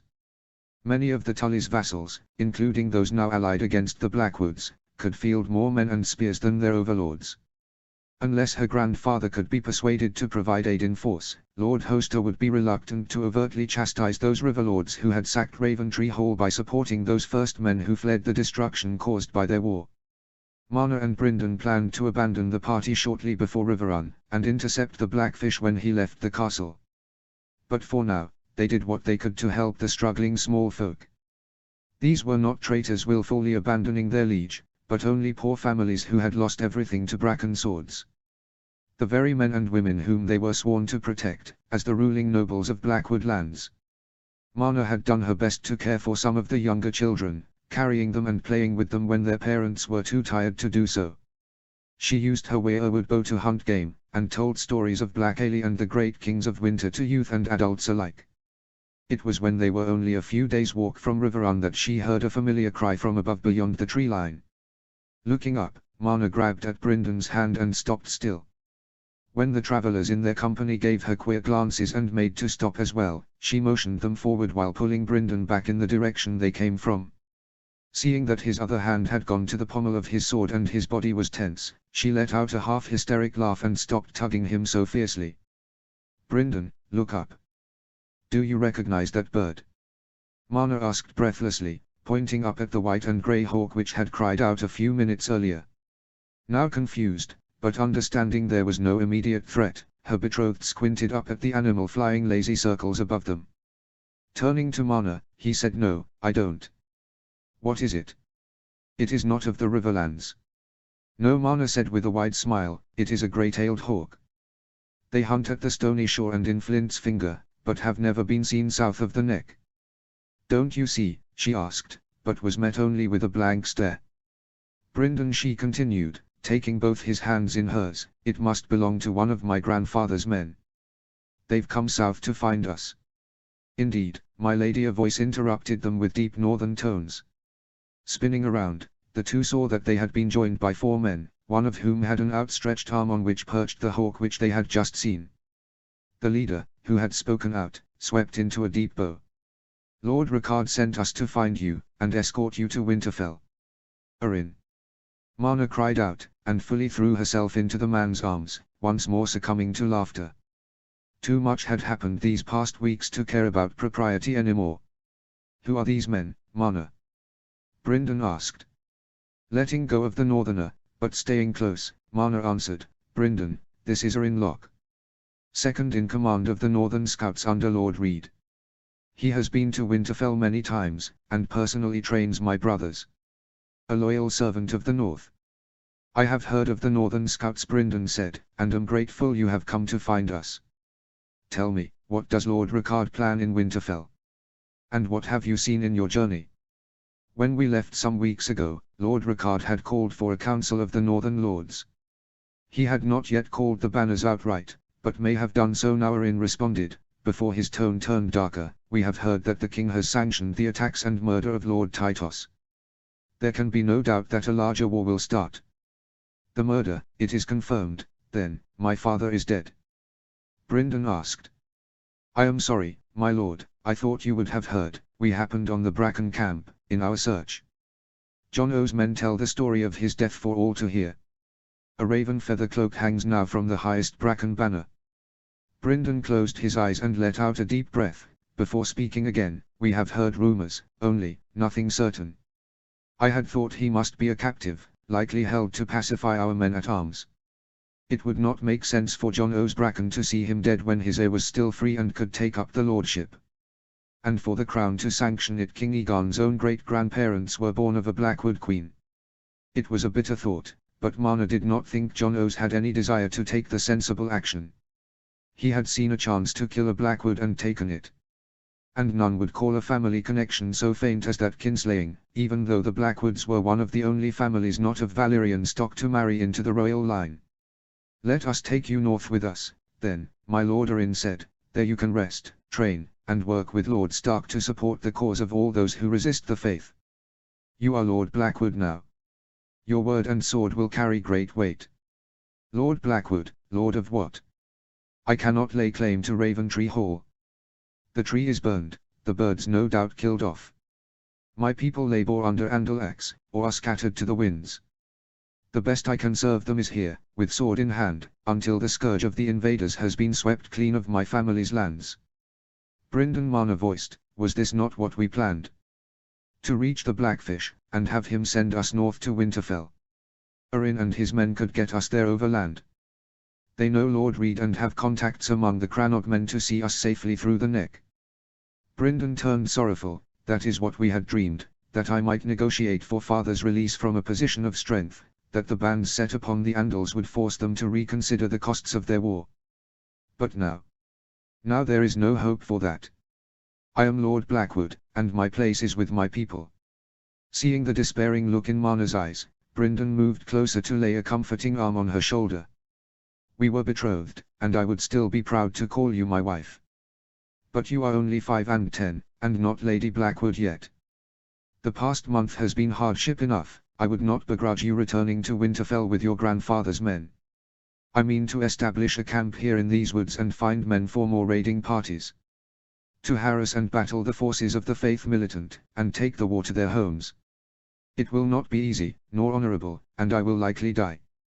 It will be no place for a woman. This was not how it was supposed to go, Marna thought.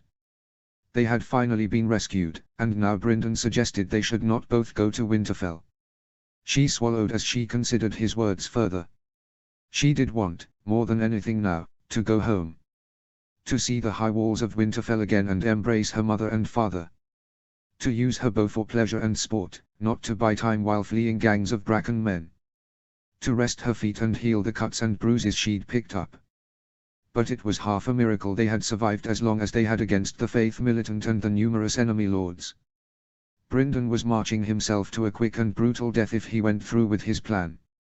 The Isle of Faces, she said at last, to looks of confusion from both her betrothed and the handful of scouts. It would be a detour, west of their current position. But a safer route taking them farther away from the forces of the Faith Militant, before she could turn north and return home. That is where you must make your camp, where you can strike out at the Andals, she clarified further. How many times have we been found by the swords and stars, even when we thought we were safe? No camp in the forest will remain hidden for long. None can reach the isle, my lady, Brynden responded. Great waves wash away any who venture too far from the shore of God's eye, pushing them back towards land. It can be done, if one knows the way. With a glance at Orin, who seemed to understand what she spoke of. Lord Reed has been there and met with the children and the green men. It is a magic of intent that blocks most who seek access. You mean to protect the Godswoods and the men who worship at them, upholding the Great Pact. They will let us cross. The children. Marna, the children of the forest have been gone for thousands of years. Do you doubt the magic of the lake? Marna pressed further. that the waves which limit access to the isle are unnatural. That is not the magic of men. How can one claim the children do not exist, when one has not been to the sacred island where they are most likely to be found? Turmoil flashed across Bryndon's face. He clearly wanted to doubt her, but knew there was logic in her words. Seizing the advantage, she said, "You hoped to recruit from First Men families on the Blue Fork and near Old Stones. There are just as many, if not more, close to God's Eye. Even if we cannot reach the isle, it will not be a wasted journey. And we can travel with you, so that I might see you safely to the isle and so that we can get further from Bracken Lands before turning north. It will be safer to do so together than for you to continue further into Tully Lands alone. The villages there were also not spared by the faith any more than those in your lands, my lord Arin voiced. We came upon some small folk fleeing from there in our travels south, who were attempting to reach safety in the neck. Swords and stars from the Stony September and Haren Al sacked their settlements. You may find many men there who are willing to take up arms for your cause." "Very well," then Bryndon said, finally. "We make for God's Eye. If we cannot reach the isle, then I will recruit from those towns.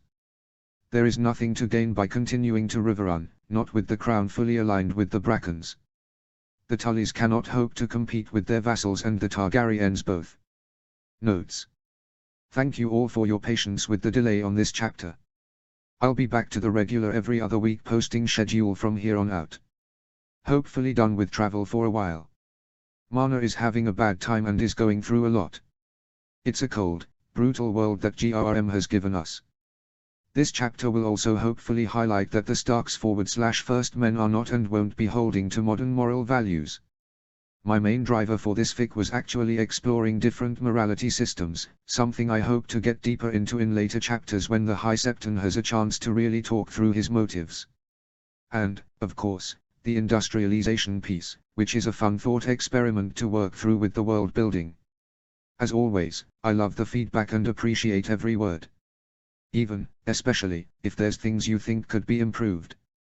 Next chapter will be another Fragments, a look across the realm to see how various holders of power are handling the current events. Chapter 9, Fragments 2. Notes. See the end of the chapter for notes. Chapter text. Cersei. Cersei smiled to herself as she observed the great spread of food prepared before her. She was not yet the Lady Tyrell. That position remained with Aeleri, at least until Mace eventually rolled over in bed the wrong way and crushed her in her sleep, but she still wielded a great amount of influence as the wife of the heir. Enough influence to ensure that the meal being prepared for her younger brother was grandiose enough to be fitting for a Lannister, but still carefully designed to insult the imp. Tyrion had arrived at Highgarden just an hour ago, and after cleaning off the filthy of the road would join them for lunch. The food was all items he despised, particular types of fish, prepared with onion and thyme, and wine that was too sour for his tastes. All set out just a touch too early in advance, ensuring it would be the wrong side of cold when he arrived. Olenna, who sat at the luncheon table with her, seemed to have guessed at what she was doing and was giving her an unimpressed look. Which was not much different from how the so-called Queen of Thorns looked at her on any other day. Cersei could not stand Wylla's grandmother. Olenna should be proud to welcome a Lannister into her family of up-jumped stewards, but it appeared the old woman had found her wanting instead. It was odd for the two of them alone to receive Tyrion, but Mace had dragged Willers off to the capital to attempt to secure a royal marriage for Margaery. He had reached an earlier agreement for Viserys, though Aegon had called it off with great regrets. Tyrell spies indicated that Viserys was suspected of treason, but that didn't stop Mace from wanting to see the match through if he could, or salvaging concessions from the royal family if he couldn't. It was not the breaking of a formal betrothal, but still enough of an insult that some boons could perhaps be wrung from the Targaryens. A servant opened the door and announced Tyrion's arrival in the hall. After exchanging cold pleasantries with Cersei, and some warmer words with Olenna, the old woman jumped straight in with questions on Casterly Rock's heir. "And how fares young Jaime? Is he still convincing himself he's in love with that Tully bint Hoster sold off to you lions?" Olenna asked, causing Cersei to scowl at her crude phrasing. The old woman was far too free with her tongue. Though only half wrong about Jaime. Her other half, her twin, had become far too pleased to sit at home raising children. Every letter he sent was filled with stories of something one of the noisy little brats had done recently. He even delayed visiting her in Highgarden, begging some illness in one of the spawn, though they had yet to successfully make golden children of their own. He does still seem to be in love with his wife, yes, Tyrion answered dryly, not fazed by the old woman's phrasing. Lysa is pregnant again now. Only half the children make it to birth, of course, but that hasn't stopped them attempting to expand their brood. And they have 4 already.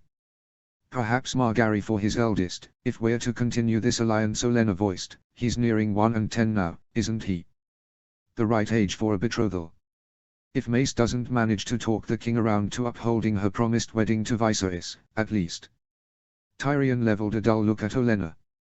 Viserys is insane, he said, which Cersei did not think was fair. In her interactions with the prince, he had seemed a rogue knight, like the great demon of old. Confident, surely, but he was a dragon. She had nearly offered herself to him, but feared she could not pass off the striking white hair or purple eyes as well as if a child came of the union. I know that the Queen of Thorns snapped back, it was my fat oath of a son pursuing the marriage. We should all be grateful that King Aegon called the wedding off, or I should have had to do something drastic. Let us all be thankful for that, then, my lady, Tyrion dryly responded before turning to a new topic. But while Lord Tywine would no doubt be glad to hear that there may still be a Tyrell bride available to renew the bonds between our families, he sent me here to discuss ways we might work together to head off the rising power of the faith. It's too late, now, they've already gotten what they want. A September in every village in the realm once this war is done, and the High Septon with the direct ear of the king, Olenna responded. We might as well start showing up to light candles 3 times a day, for that edict will surely follow. Best we can tell, these plans came from the High Septon himself, Tyrion said, and he is just one man. One man who can fall out of favor, or be made to do so. Once I have left the gracious hospitality of Highgarden, I will be continuing on to visit Lord Hightower and gain his ear on the matter. His family has much influence over the most devout. If a scandal were to arise, we might see the High Septon replaced just as he took over from his predecessor. I can tell you now what you'll find in Old Town, Olenna responded. The starry September thinks the High Septon to be the true incarnation of the Father here on earth, with the holy light of the 7 shining out his ass when he takes a shit in the morning. Whatever influence his disciples have built among the small folk and minor lords in the Westerlands, know that it is tenfold here. So there'll be no replacing him, then, not easily, and not even with Lord Hightower's support, Tyrion scowled. It is worse than that. Before he was High Septon, he spent 20 years as an advisor to old Lytton Hightower. It takes great patronage for someone of low birth to rise so high, even if the faith pretends that family names are cast off upon swearing oneself to the 7. The High Septon's teachings have had plenty of time to worm their way into the highest ears in the Reach. Even my own son and grandchildren are affected, sending more alms to the poor each year and increasing support of the faith. The smart ones see the 7 as an ascendant power to tie themselves to, but the others simply believe what they are told of the faith. That times are dire and the heathen seek to rise against us, driving the Andals and the 7 out of Westeros for good. It is a good thing that we have armies, then, to take care of these upstarts if they cause too much trouble. Cersei smiled sweetly. I'm sure my lord father could come south to the Reach if your own knights prove too weak to handle the pious small folk. Who do you think your armies are made of, girl? Olenna derisively asked Cersei. It's knights and small folk. All the rabble and 2/3 of the knights now care more about their eternal souls than the wishes of their lords. They will obey orders, yes, but only so long as the wishes of your father do not come into direct conflict with the desires of the High Septon. And now that the faith has its own army, independent of the lords, there would be little chance of controlling them with force. Maybe here, Cersei said, but not in the Westerlands. The small folk there know about the Rains, and what Lord Tywine will do if they disobey him. If there was no concern, he wouldn't have sent Tyrion to try and find a solution, would he? Indeed, Tyrion said, taking another long sip of wine, our Lord Father has always had a blind spot for the wants and desires of small folk. He concerns himself primarily with the major players in the game, and did not realize the power the High Septon was amassing until the king reinstated the faith militant. Then the Lion of the Rock had best get himself used to the new way of things quickly, Olenna said. Eventually, the tides will turn again. The faith, like all powers, will rise and fall. We must weather the current storm until a new king comes to power, or the faith otherwise falls out of favor, And what do we care if the seven beheads some fire mags or a few wild northern men? Cersei asked. It may do good for the realm, even, to clean up some of the dregs. The dregs for now, Olenna said, but the faith militant of old also saw fit to hold trials for high lords and royalty. We must keep them focused on the north and the Iron Islands, but limit their power here among the gods fearing best we can. It would not do to have overly ambitious small folk in white robes seeking to imprison their betters. While Tyrion nodded along in agreement, Cersei inwardly scoffed at the notion. As if any Septon would dare to throw her in prison. Tywin would never allow such a thing, nor what it would do to the honor of House Lannister. Besides, Tyrion mentioned, wars will only help the faith if they are won. Sending thousands of men to bleed and die wins no favors if it is all for naught. Jon Arryn. Jon Arryn had not wanted to see another war in his lifetime, much less one against Lord Royce, whose skill in strategy had been well proved in battle against the Ninepenny Kings. He would rather spend his final years at home, with Catelyn and their sons, ensuring a strong future for House Arryn in peace. But a war had come, and it was Jon's duty to see it through. It had been a difficult choice, but Jon had moved his forces to besiege Runestone, leaving alone the castles of Wyver and Old Rock. Lord Royce had placed a son in each one, so that his resistance might continue even if Runestone fell. But even in all their numbers, the forces Jon had at his call were not so numerous as to fully besiege 3 holdfasts at once. Especially not one so well defended as Runestone. The great walled town was well defended and well prepared for such an eventuality. Sitting on a hill against the narrow sea, Runestone had been steadily built up over centuries of continuous rule by House Royce. Andals had come to the Vale first in West Eos, and in one of their first acts defeated King Robatu Royce. The architecture of Runestone was a reminder that House Royce had never forgotten when others used force to strip them of their crown, a silent promise that such oppression would not happen again. 2 rings of high walls surrounded the town, with deep flooded moats in front of each. The battlements had full roofs made of stone and thick timber. The walls extended down to the water where a deep harbour was fully enclosed, a tall sea gate allowing ships in and out of the port. Even now, surrounded on land by the combined might of the Vale and blockaded to the sea by Grafton and Sisterman war galleys, Runestone still cast an intimidating shadow. The noise of the encamped army was muffled by the muggy air. Years long already and with no sign of letting up, the heat of the summer made Jon sweat heavily under his armor. He was much too old to lead a force into the field like this, but duty and honor demanded he be at the front.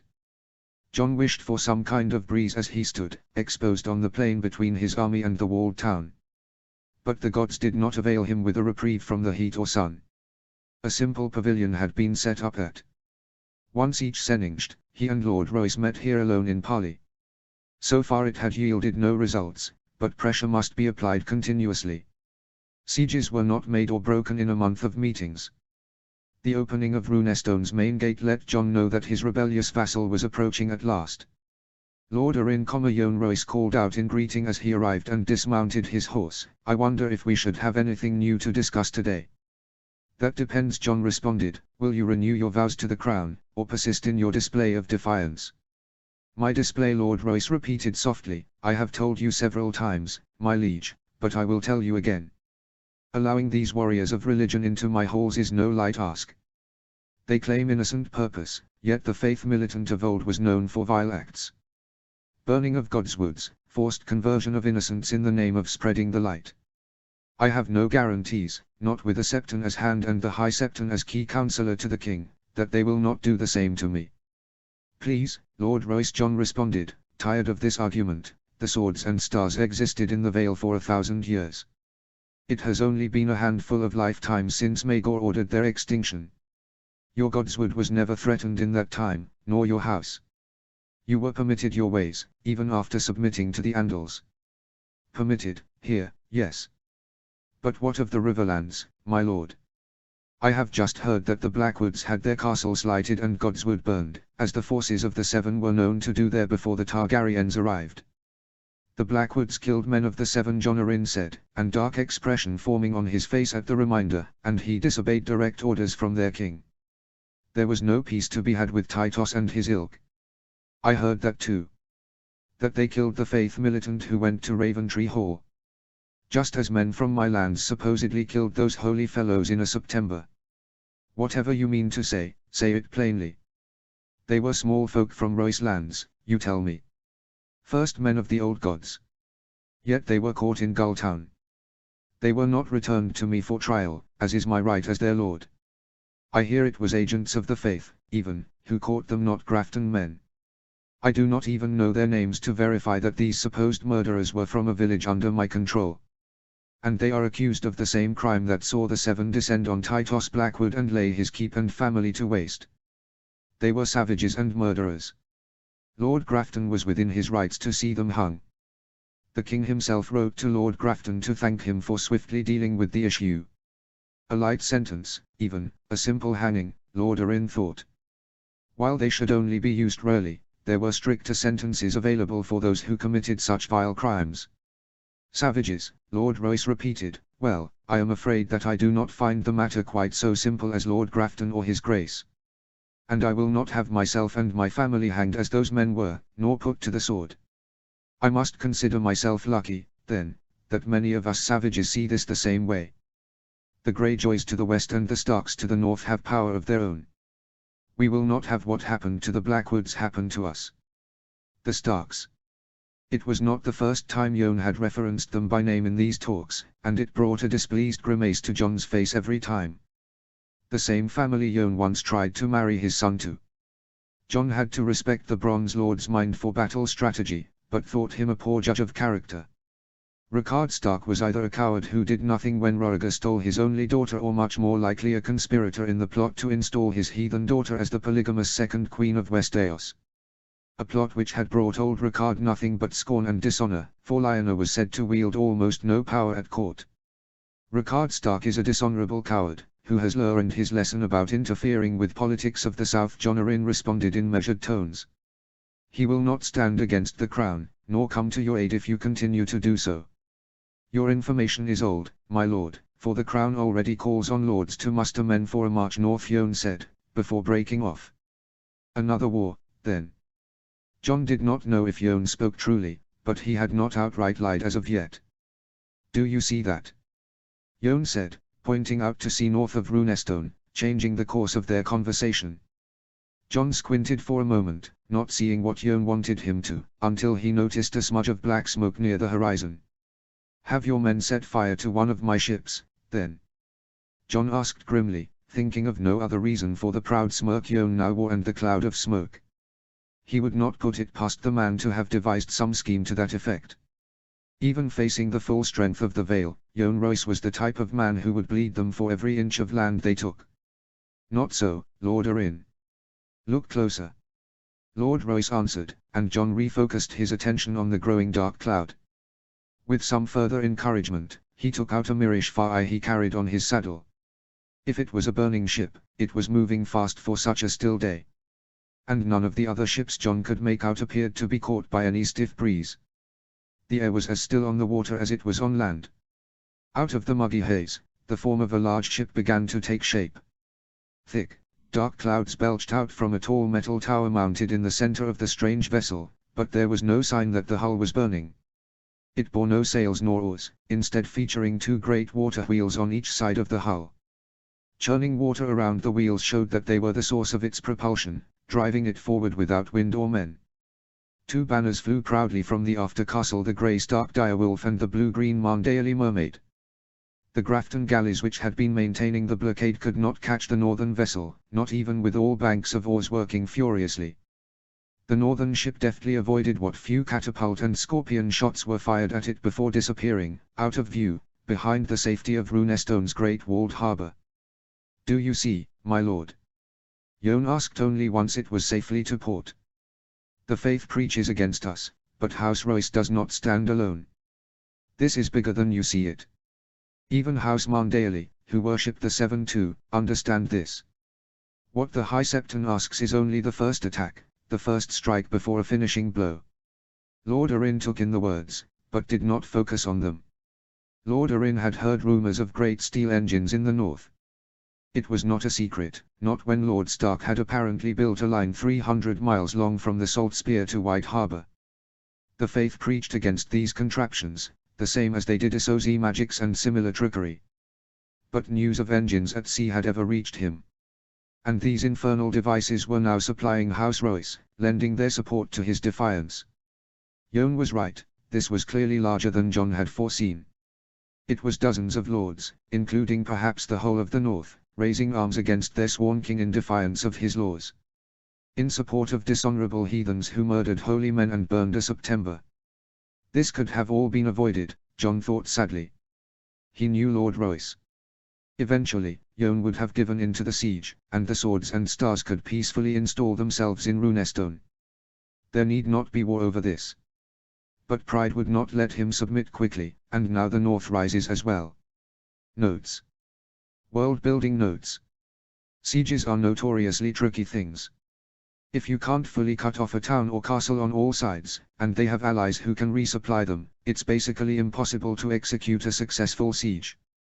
In this case, I drew inspiration from the siege of Dunbar, where vital supplies and men were smuggled in by sea. Davos onions, of course, are a good canon example of this too. The Siduel paddle boat the North has here is the earliest kind of historic steamship, and it makes a lot of intuitive sense as the first thing designers would think of when offered the power of steam forward/heat engines. It's basically a water wheel, ancient, well-known technology, but run backwards.